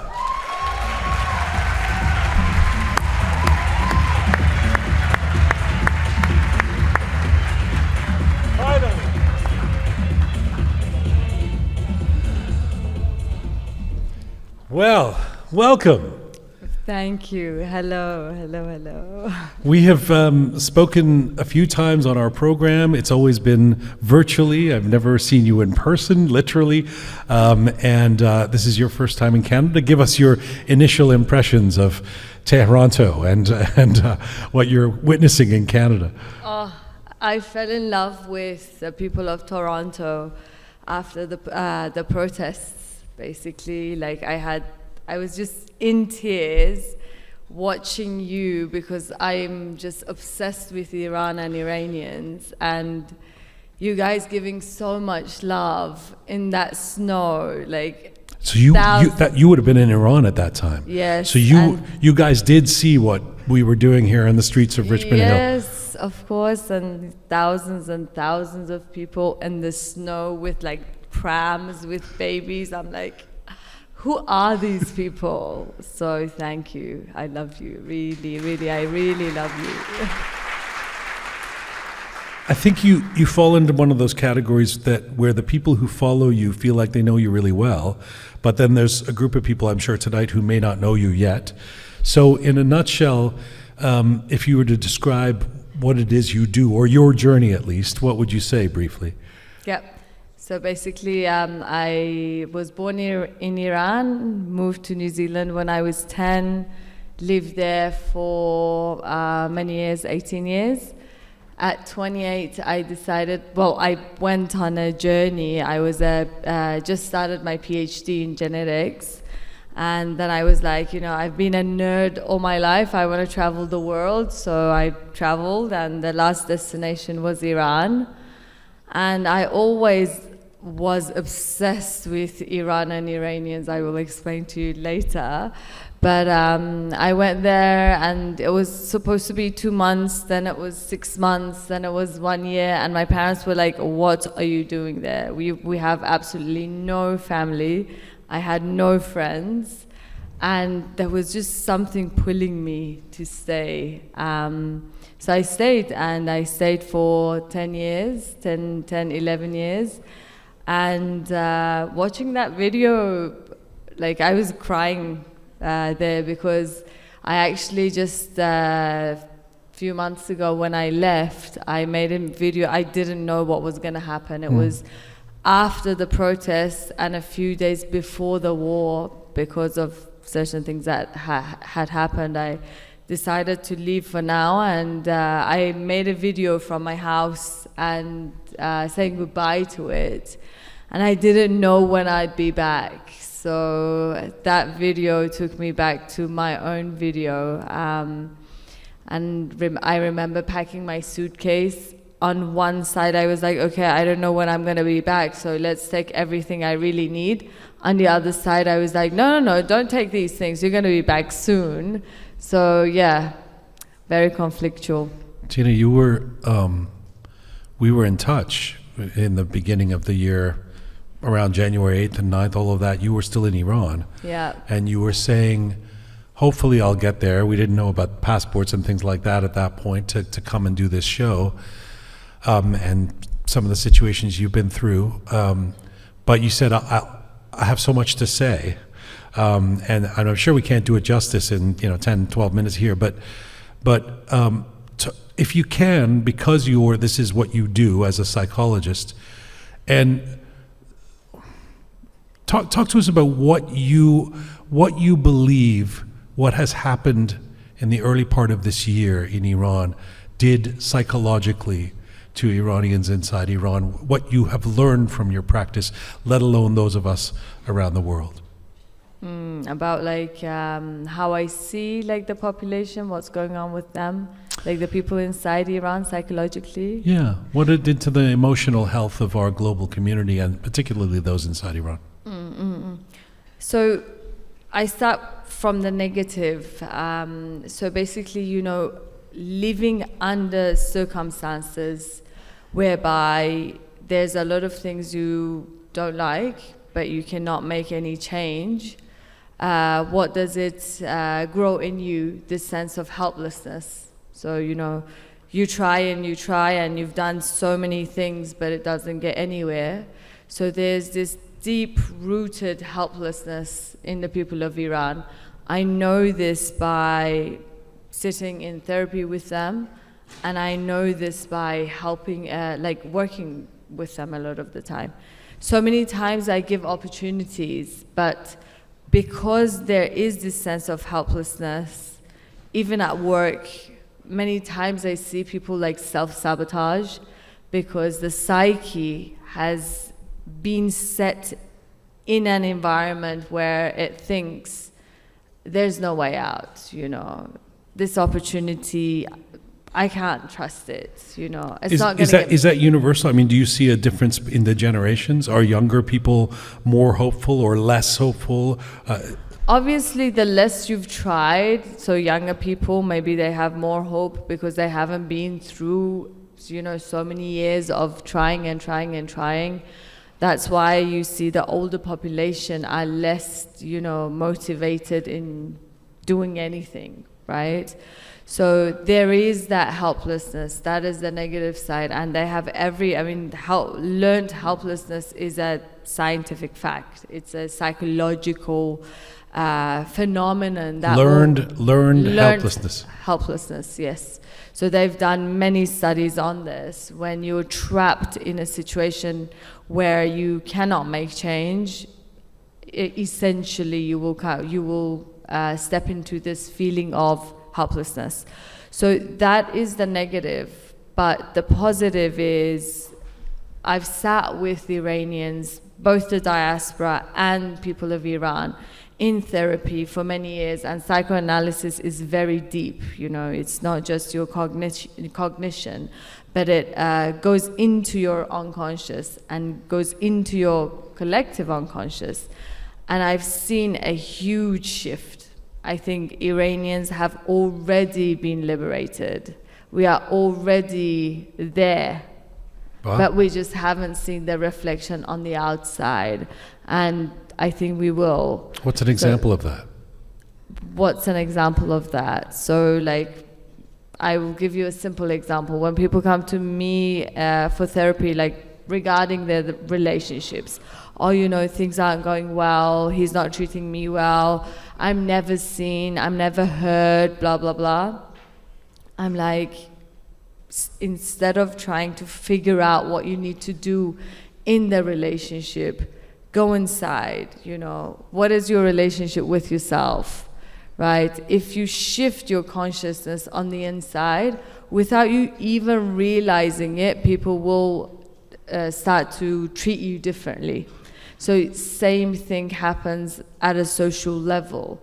Once we can transcend, once we're able to see things differently, what is on the outside by some unknown force, I'm not a politician, I don't know how, but you cannot be held in a cage if you are consciously somewhere else.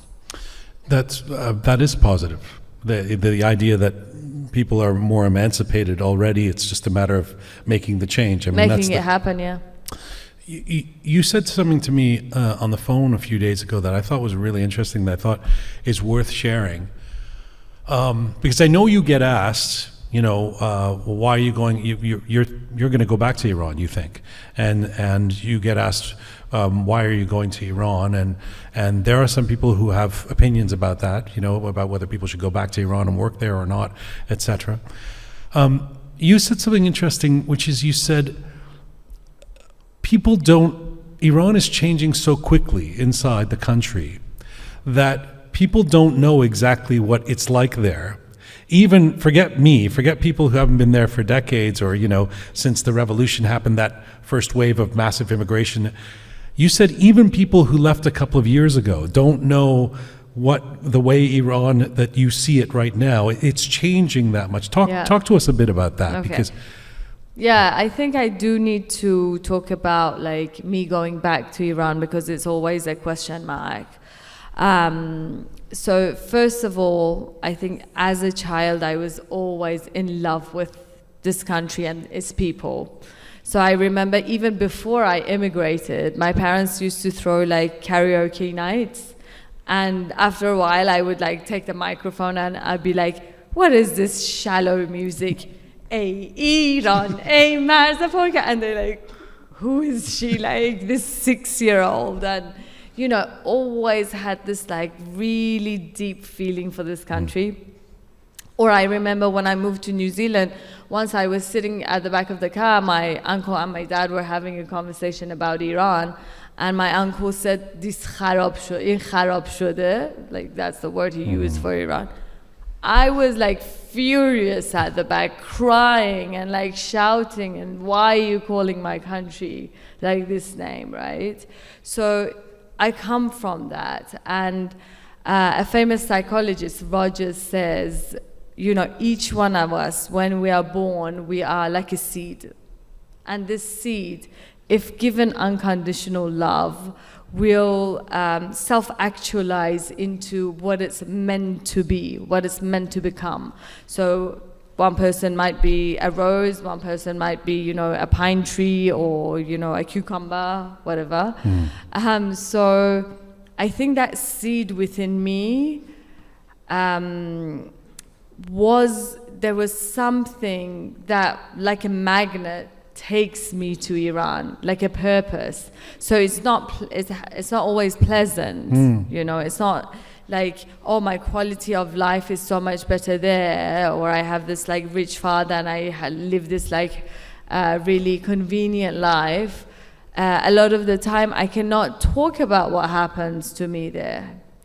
I mean, you know, people are like, how do you get to go back? I'm like, you know, with a lot of things. Yeah, with a lot of trauma. But something took me back, and I think that is what is bringing meaning and purpose to my life. And the beauty of the people, the warmth, the hospitality, the way I see friendship and community there, I've never seen in any other culture. And that's why even when I'm in other parts of the world, I'm always looking for Iranians. Take me to the Persian But the question about how it's changing. And how is it changing? It's constantly changing, because trauma, you know, shifts people. Sometimes in a good way, sometimes in a bad way, right? So constantly I do think, especially this like Generation Z, I'm so proud of them. Like when I see them, when I sit with them in therapy, they are so advanced. And that's why I have so much hope for Iran. But in saying this, the past year, you know, the hardship and everything that is going on was, for me, even for me, with all the love I have for that country, was unbearable. ولی مثلا از طرف روانشناسی اگه کسی مثلا دو سال پیش اومده از ایران، what is it that they don't understand? What's an example of something that we get wrong about people inside Iran today?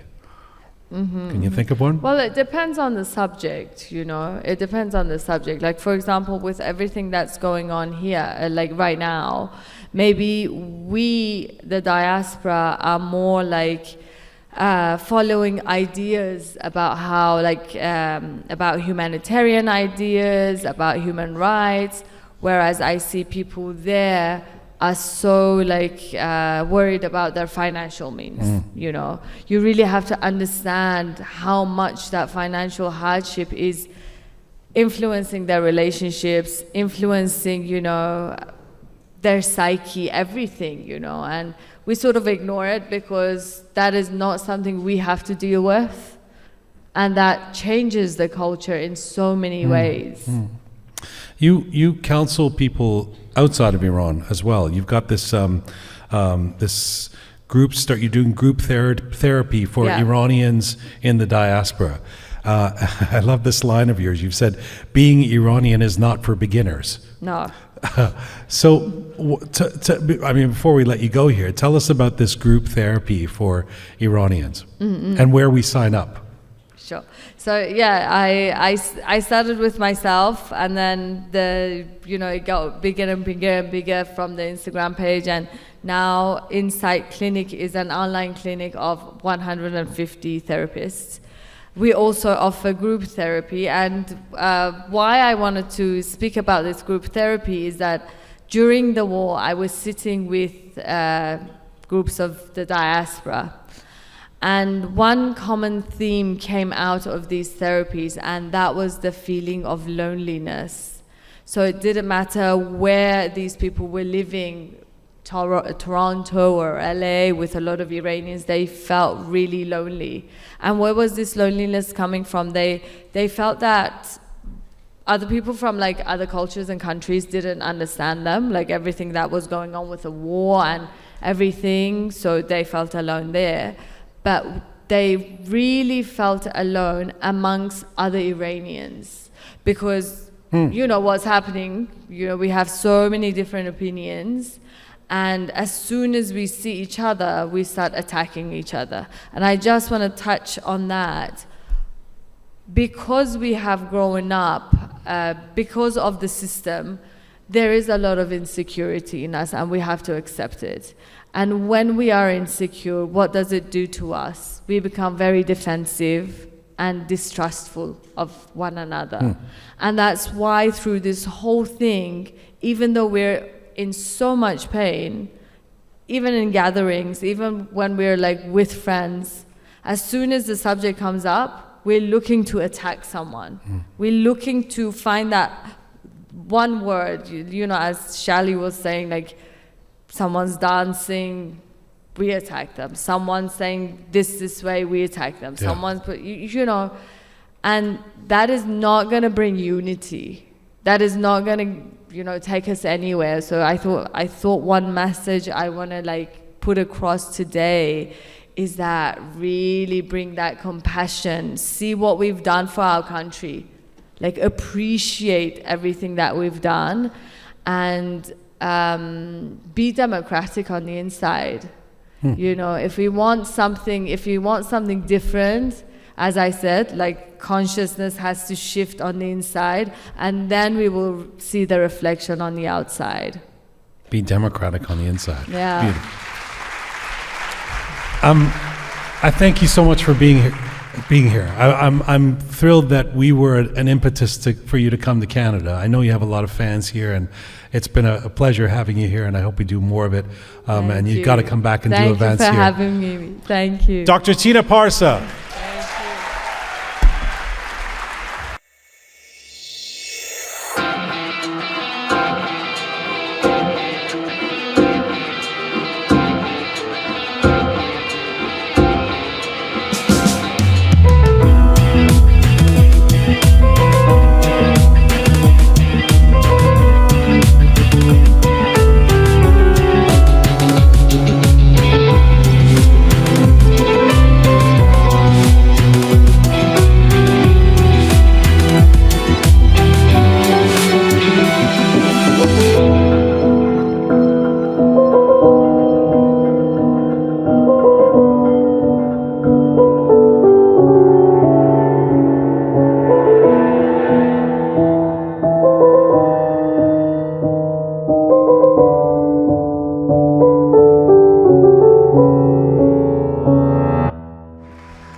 it's the moment when we do these Roqe Lives that we look forward to.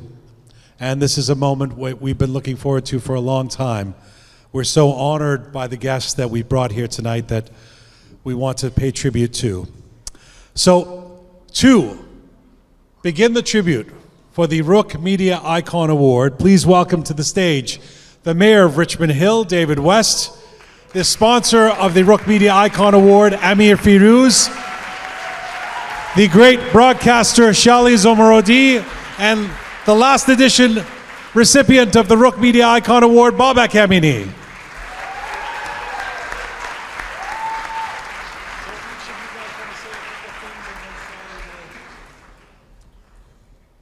Well, how's everybody doing here in Richmond Hill tonight? All right.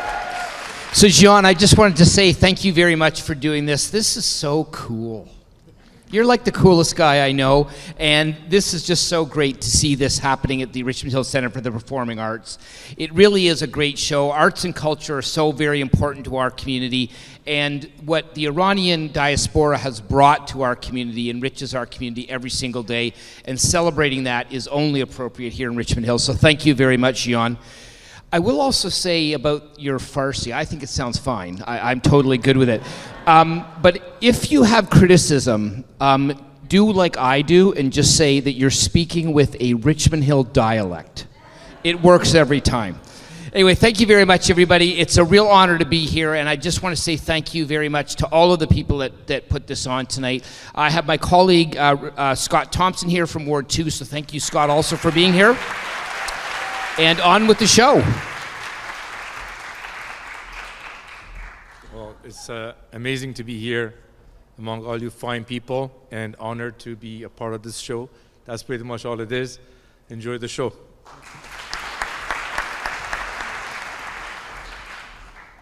Good evening, everyone. It's a true honor for me to stand here tonight to celebrate the legend, dear Shahram Shabpareh. He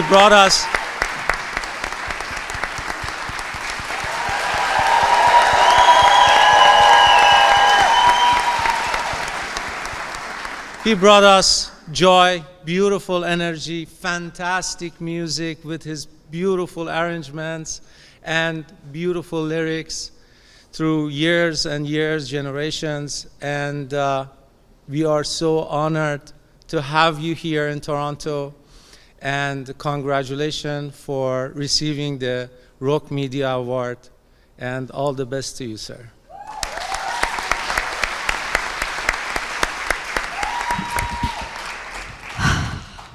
I want to start by telling you about a little girl. She was 7 years old. Hafsalish بود. Her family took her to a concert. She really didn't understand what was happening. She only knew that the whole room was electric. Every single person in that room knew every single word and that something magical was happening. And then somehow, some way, she found herself backstage. And there he was, Shahram Shabpareh. He could have looked right past her. She was just a kid, but instead he gave her this big, warm smile, the kind that makes you feel like you're the only person in the room. He signed a little photo, ye imzai kard, baghalish kard, pulled her in and gave her the biggest cheek right here on her face. And she didn't wash her face for an entire week. I think about that little girl now, and now I understand what actually happened that night. It wasn't just a kid meeting a star. It was the moment that I fell in love with Iranian music. Everything that I am today, the songs I know, the music that are playing in my home, all of it brings back right to that hug and that kiss. And I know that I am not special because in this room, we all know he has done this for millions of us. They call him the king of Persian pop. They call him a legend. And those words are true, but they're small because he didn't just make the songs. He made the soundtrack to all of our lives. We fell in love. عاشق شدیم با موزیکاش. We got married to his music. بچه دار شدیم. من روزی که بچه‌مو آوردم شیدن آهنگ شما داشته میزدیم تو اون زایمان. وای. We danced in every wedding. We cried in every car. We found our home to his music, sometimes when we were thousands of miles away in countries that were not ours yet and languages we couldn't even speak. And when everything had to change in this world, his voice, Sedai Shama, was the one thing that was always home to us. He is a man who handed an entire scattered nation a way to hold on to itself. And I have to tell you that his music still does that for me. On my darkest days, the hard ones, when nothing helps, آهنگ شهرام شبپره رو میذارم، روشن میکنم. And the joy that comes into the room, 60 years later, that voice is still doing it for all of us. And here's the part that I really can't believe. That 7-year-old girl backstage, starstruck, with that kiss on the cheek that she didn't wash off for a week, that little girl gets to call him a friend today.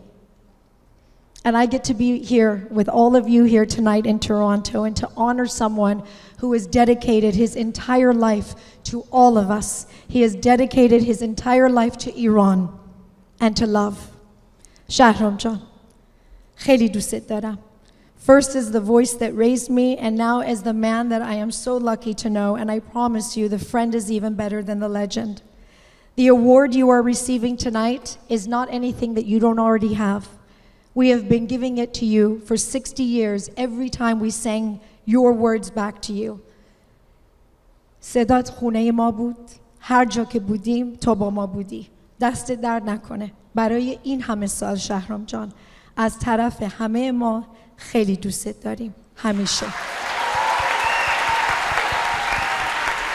بابا یکی بیانیش کن دیگه دم بذار شاخ بذار عکس اصلی رو نشونش بده. که امروز چرا از جلو عقبه مشتری میان؟ تو که میتونی تو قطع کن همینجا قطعش کن بره نظر از بین بری بزن واسه چی؟ به چه امیدی؟ The latest recipient of the Roqe Media Icon Award is more than a legendary singer. He is an entertainer, a showman, a pioneer, and one of the true architects of modern Persian pop music. For more than 5 decades, his songs have brought generations of Iranians together, across continents, across political divides, across time. His music has become the permanent backdrop to our lives, our weddings, our family gatherings, our road trips, our shared history. For millions of Iranians around the world, he didn't simply soundtrack our journey, he helped us dance through it. He is Shahram Shabpareh.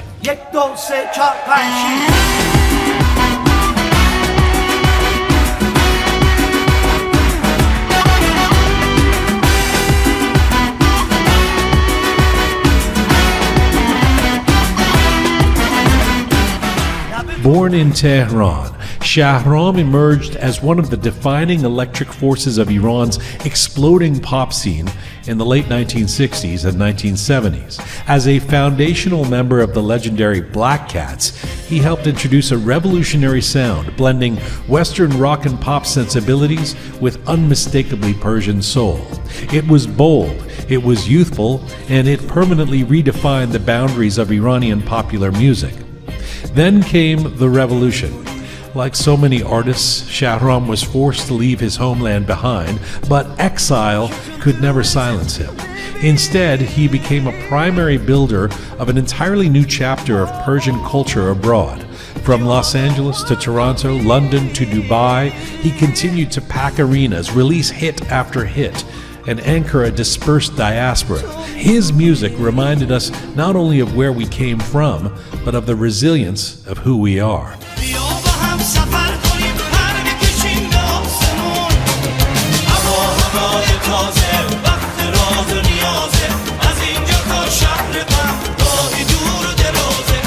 Few artists have remained this relevant for this long. His catalog transcends generations. Parents introduced him to their children. Those children grew up introducing him to theirs. And today, the magic remains unchanged. The songs still make us smile. They still move us. They still compel us to sing. And they always get us on our feet. That kind of longevity cannot be manufactured. It can only be earned. But perhaps Shahram Shabpareh's greatest gift has never been just the melodies. It has been the defiance of joy. In moments when Iranians have faced revolution, war, exile, and profound loss, his music offered celebration, his concerts offered sanctuary and community, and his unmistakable boundless energy reminded us that preserving our happiness is also a way of preserving our culture. Chop, chop, mashallah.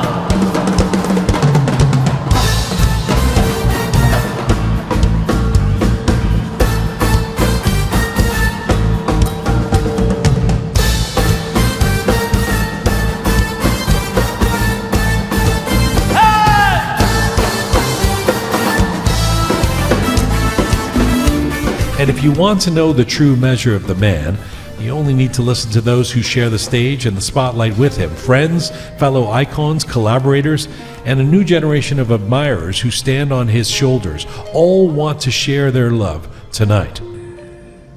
با درود خدمت دوستان عزیزی که الان تو این برنامه شرکت کردن و تشریف آوردن. باید بگم با این وجودی که صدام گرفته است و سرماخوردگی سخت دارم، ولی نمیشد که این پیغامو و این تبریکو برای برادر عزیزم شهرام شب‌پره که به حق باید گفت که کینگ آف پاپ ایرانه، نه به خاطر یه برادر من، برای اینکه شما تاریخچه کاری رو نگاه کنید. حدود 60 سال 62 سال باید بگم پشت سر هم با آهنگای زیبایی که ساخت و بیشترش ساختهای خودشه، 6 دهه یعنی 6 نسل در اصل باید گفت، چون این روزا که دیگه 10 سالم کمتر نسل ها عوض میشه، چون اینقدر جوان ماشاءالله تو بچگی الانه میبینید چه هنرهایی دارن. در صورت شهرام جان مبارکت باشه و خواستم تشکری داشته باشم از ژیان عزیزم که به حق همیشه پشتبان هنرمندان ایرانی خارج از کشور بوده. خدا نگهدار و امید روزهای بهتر برای ایران. دوستان عزیز، اینو بدونین که من کامیار به عنوان یک ایرانی که در شهر پاریس کشور فرانسه بزرگ شدم و واقعا بیبی بودم و از سن خیلی کم، اولین خواننده‌ای که از ته قلب باهاش ارتباط برقرار کردم شهرام شب‌پره بوده. به عنوان یک خواننده‌ای که منو در واقع انگار معرفی کرد به موزیک واقعی 6 و 8 ایرانی و با یه لحنی که واقعا شهرام شب‌پره تک فقط ایشون میتونه با این سبک 6 و 8 ایرانی رو بخونه. تک 2 تا شهرام نداریم و واقعا باعث افتخاره که امروز میتونم بگم که من با شهرام جان یه آهنگ مشترک داشتیم، تومیتونی رو خوندیم که اونم یه آهنگ سلو بودش که شهرام جان هیچ وقت آهنگ یواش نمیخونه. شهرام جان I really love you و امیدوارم 100 سال دیگه عمر کنین و با هم بریم تهران روی صحنه دوباره تومیتونی رو با هم بخونیم و ماندگار شیم تو این کشور. شهرام جونم تبریک میگم بهت دریافت این جایزه بزرگ روک میدیا Awards for Excellence رو. امیدوارم که همیشه دوستی ما پایدار باشه و شما سلامت و تندرست باشین. مرسی برای این همه سال خاطره و زحمتی که برای موزیک سرزمینمون کشیدین. من واقعا افتخار اینو داشتم که اقلا فکر کنم یه 40 تا یا بیشتر آهنگ با هم دیگه کار کردیم و بسیار خاطرات شیرینی تو زندگی من بوده. یکی از بهترین خاطرات برای اینکه دوستان بدونن، ما داشتیم یه آهنگی رو ضبط می‌کردیم، طبق معمول آهنگ شادی بود که به ما خبر دادن شهرام جان داره پدر میشه و دنیا داشت به دنیا می اومد که ما اسم اون آلبوم رو هم گذاشتیم دنیا. واقعا مرسی برای زحماتی که کشیدین، همیشه سلامت و پایدار باشین. شهرام عزیزم، امشب شب توست. تو شایستگی این اوارد رو داری به خاطر زحماتی که برای موسیقی ما کشیدی. تو رفیق شفیق من هستی. رک میدیا برای تو یک شب زیبا ساختن. اوارد شهرام شب‌پره برای زحماتی که سالهای سال کشید. خیلی دوست دارم، به امید اینکه سالهای سال سلامت باشی و برای ما بمونی. دوست دارم، یک عالمه. He is not simply one of Persian pop's biggest stars. He is one of its definitive pillars, a cultural ambassador, a musical trailblazer, and one of the most fiercely loved entertainers our community has ever known. And tonight, we give him his flowers. As the recipient of the 5th ever Roqe Media Icon Award, this one's for you, Shahram Shabpareh. Please welcome to the stage, Shahram Shabpareh.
خیلی ممنونم، قربون همه شما برم.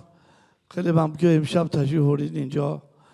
ما ایرانی‌ها این کارو بلد نیستیم، تا حالا نکردیم، کم کردیم، نمیدونیم چی بگیم. فقط من یه چیزی رو میدونم که امشب من هیچ اطلاعی در مورد این برنامه ها نداشتم. امروز میدونستم که باید بیام اینجا، ولی نمی‌دونم چیکار باید بکنم. گفتم آقا ما چیکار باید بکنیم؟ ما کدوم در باید بیایم تو؟ کدوم در بریم؟ به جان خودم حقیقت میگم. و تمام زحمات رو دوستای عزیزم کشیدن و من خیلی ممنونم از اینی که این لطف کردن، این جایزه رو به من میدن. این برای من خیلی ارزش داره. من هیچ چیزی غیر از موزیک در زندگیم ندیدم. من یه بیخ بلد نیستم به دیوار بزنم. از 13 سالگی با بیتل ها شروع کردم، از سبک بیتل ساختم و با ریتم بیتل زندگی کردم. با 3 خواننده آمریکایی انگلیسی بزرگ شدم و اصلا در مورد موسیقی ایرانی چیزی نمیدونستم تا اینی که دیدم وقتش رسیده این کار انجام بدم. و والا نمیدونم چی بگم، برای اینکه موضوع یه جوری دیگه بوده و امشب گفتم، یه دفعه به من گفتن تو این کارو بکنی، تو این. خیلی ازش ممنونم. دیشب رفت به ما شام بده، واقعا یه جایی برد من رو کیف کردم، ولی از عمرم سیر شدم. 48 ساعت رفتیم اونجا، یه دونه پیراشکی خوردیم برگشتیم. من نمیدونم چی بگم، فقط من برای شما بگم من تمام سعیم اول برادر من تمام زندگیشو گذاشت روی هنر و مرسی. و من هم غیر از موسیقی و غیر از اینی که سعی کنم شما رو خوشحال کنم هیچی ندارم. فقط این دلم میخواد اینجا یه چیزی رو بگم. شانس آوردم که اینجا میتونم بگم. الان بعد از ما 8 ماه کار نمی کنیم، ما نوازنده و خواننده. من اول نوازنده هستم، سازنده هستم، بعد خواننده هستم و خیلی بیشتر نوازندگی مخصوصا درام دوست دارم. ما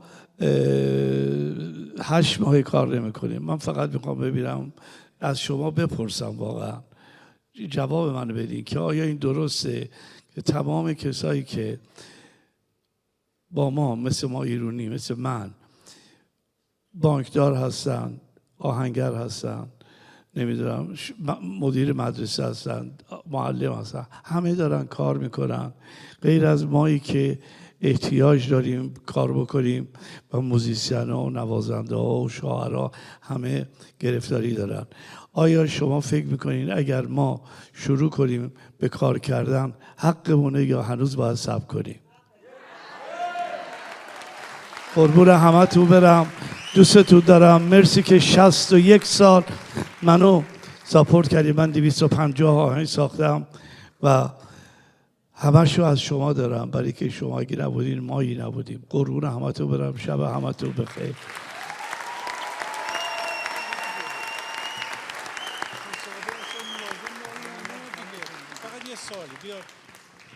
یه سوالی دارم واسه شما، چون که دیشب یا حضرت عباس دیشب چراغ روشن کن، من رفقا رو ببینم اقلا. میخوای can we turn the lights up a little bit for Shahram to see؟ زحمت کشیدن، این وقت گذاشتن اینجا آمدن، دفعه دیگه تو خیابون.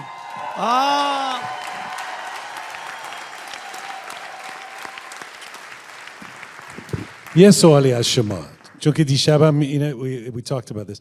شما چه آرزویی داری الان در زندگیت الان؟ من آرزوی اولم خوشبختی دخترمه. آرزوی دومم رفتن به وطنمه. از من دیروز سوال کردن، قبلا هم سوال کرده بودن، به من گفتن راجع به ایران چی میدونی؟ گفتم من یه چیزی رو میدونم. شما آیا بین شما رفقا کسی هست که 78 سالش باشه؟ نه نیست. من 78 سالمه و نیتم این بود که فقط بگم که شماها، پدر بزرگ شما، پدر شما، دایی شما، خاله عمه شما با من تینیجری بزرگ شدن و منم خواننده نیستم که به من هیچ کی نمیگه شهرام خان، به من میگن شهرام جان. قربون همتون برم. والا ایشون سوالت جواب دادم؟ ندادم. جواب دادم. خیلی ممنون. قربان شما، خیلی ممنون. الان یه سرپرایزی داریم. اگر بچه‌ها میتونن بیان تو استیج، we have a bit of a surprise for you. ما میخواستیم یه سانگی بزنیم با آهنگ. خب سانگ بزنیم نمیشه گفت؟ ساندویچ بگو بیارم.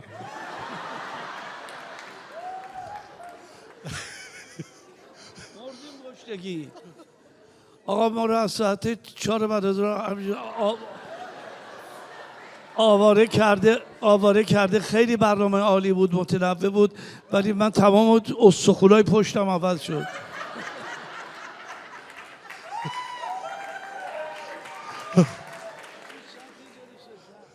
منو بگو بیام بیرون بشینم بعد بیام تو دیگه. غذا خوب بود یا نبود؟ غذا خیلی خوب. نه غذا نه هنوز نداده غذا. من پیاده رفتم، یه دونه چیز بود اما هتل اونجا جیگرکی. نه بابا قربونت برم، خیلی ممنونم. بسیار انسان خوبه، با محبت و آدم بسیار های کلاسیه و خیلی به ما رسید. خیلی ازت ممنونم. دیگه سال دیگه نداری، دست سرمون بردار. شهرام جون شما اینجا بشینید، خواهش بکنم. من میخوام دعوت کنم غزال پیانو to return to the stage. با هیراد جاوید هم return to the stage. دو تا special guest هم داریم. Two of our really great Iranian Canadian, thanks you guys. Two of our great Iranian Canadian musicians that we're so thrilled to have here tonight. Can Humana Javid come on stage and Mehran Aminian. And اینجا خوب اینجا میتونی بشینی یا اینا اینجا میخوان اجرا کنن. قربان شو. این میکروفون گرفته دست خودش هیچ سوال میکنه. اما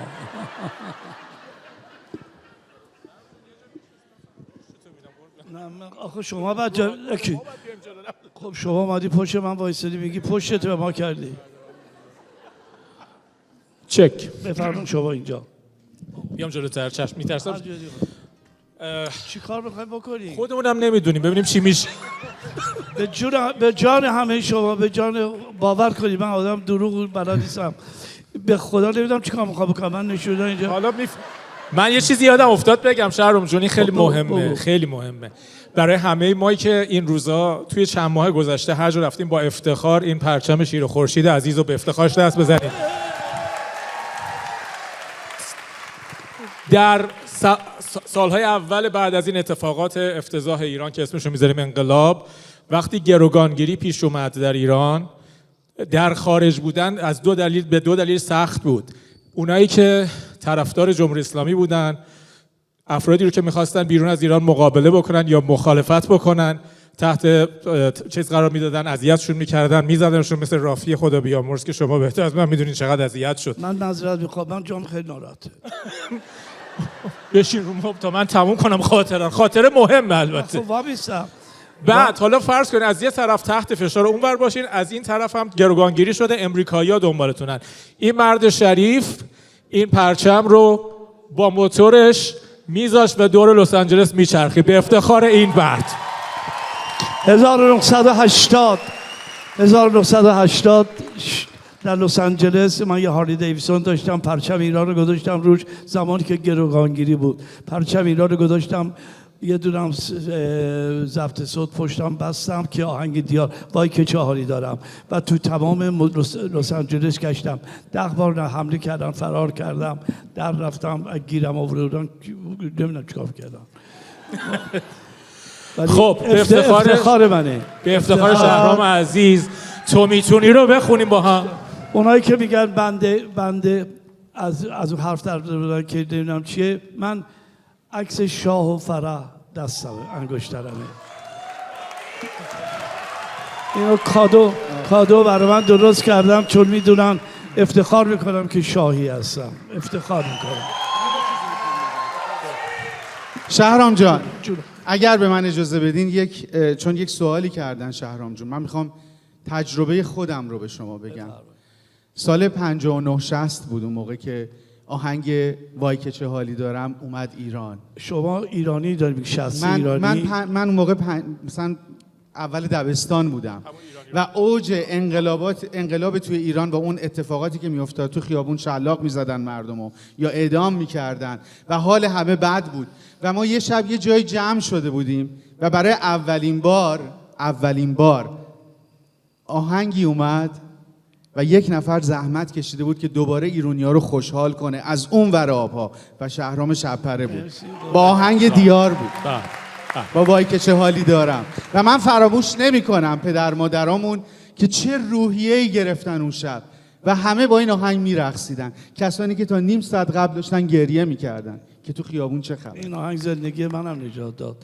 من حتی پول نداشتم، ولی که من اومدم امریکا سال 1970 قراردادی بهم خورد بیام نیویورک. اومدم نیویورک، بعد از نیویورک رفتم برگشتم 78 ایران. 78 که قرارداد دیگه خورد، اومدم نیویورک، دوباره سینما را آتیش زدن. من مجبور شدم که بمونم. باور کنین که نه جا داشتم نه پول داشتم که غذای درست حسابی بخورم، هیچی نداشتم. 2 سال به سختی گذشت زندگیم تا اینی که آهنگ دیار رو ساختم که باور نمی‌کنید چه تأثیری داشت و چه برنامه‌ای بود با این آهنگ برای من، برای زندگی من از این رو به اون رو شد و خیلی خوشحالم که الان شما یادآوری کردین و اینو اجرا میخوام بکنین. من من حساب نکنین، خودتون بخورین. آره نه غلطای ما رو بگین فقط. سیمینور حالا بزن در واقع دومینور دیگه. بزن هر چی بخوام. به من اصلا نپرس آقا بزن. در واقع آره سی ماینر همون دومینور خودمون. من نمیشه به من مربوط نیست.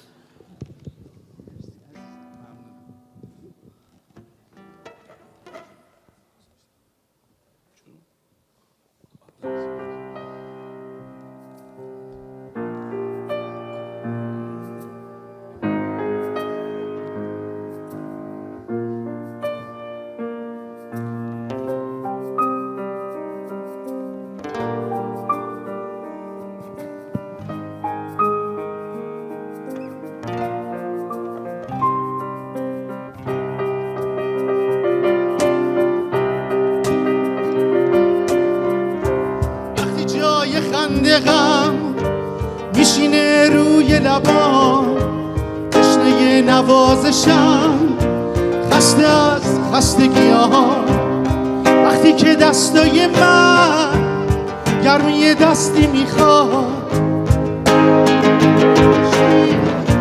به صدارم نمیاد تو میتونی غمامو خاک کنی گناه های خیسمو پاک کنی تو میتونی دلمو شاد کنی منو از درد و غم آزاد کنی You can do it شهرام You're the king of Persian pop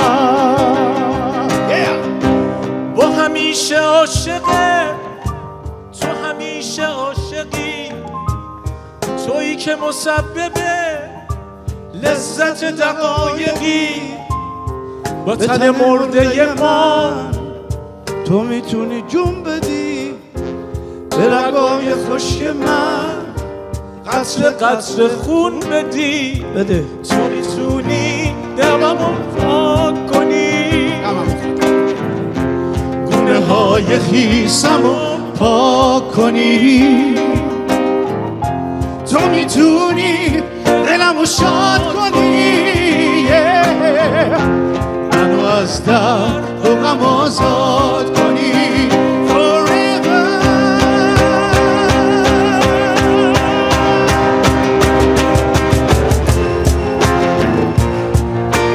Everybody از درد و غم آزاد برای شهرام بخونی با ما تو میتونی کنی ای قربون تو برم منو از درد و غم آزاد کنی خیلی ممنونم امشب تشریف آوردین آرزو میکنم همیشه لبتون بخنده خوشحال باشین سلامت باشین و تا روزی که زنده هستین محتاج به کسی نشین قربون همتون برم وقتی که شب میرسه آسمون سیاه میشه غم و غصه تو دلم شعرش یادم نیست قد یک دنیا میشه وقتی که دستای تو خونه خونم میزنه شما آمدید بخونید یا من بخونم شما بخونی با هم بخونید از خوشی پرپر میزنه تو میتونی قربون همتون برم شبتون کنی گونه های دوستتون دارم پاک کنی تو میتونی دلمو شاد کنی منو از درد و غم آزاد کنی تو میتونی دلمو شاد کنی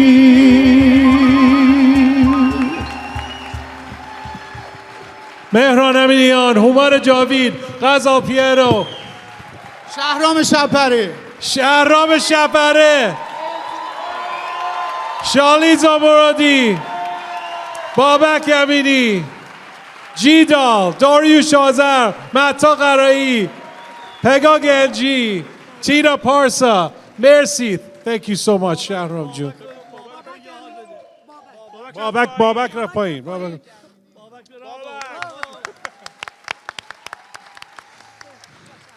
Thank you so much, you guys. Thank you. That was fantastic. Thank you all for being here. Before you go anywhere, we want to remind you that there is a reception, and we'll join and do some photos in front of the banner there with, I think, Shahram and Shally and Tina will be coming.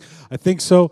Just before we say goodbye to you, though, I have to bring the Roqe team up here because this thing is a tough thing to put together, and I want you to see all of the... Can we get the Roqe team up here? And you give us some music, give us the song you've been... The cast of Roqe Live 6 behind the scenes. Shaya, come on. The Roqe Live 6 team. Give them a big round. Our director, Kaveh, sponsorship head, CK Kimia, our photographer and videographer, Tina, our senior videographer over here, Roham, lighting, Sheragim, the rising Keon, talented Anahita, Parsa Sanjarani, and of course, Pegah Ganji. Thank you so much, everybody. Merci beaucoup, Madi. Thank you for your patience. Thank you.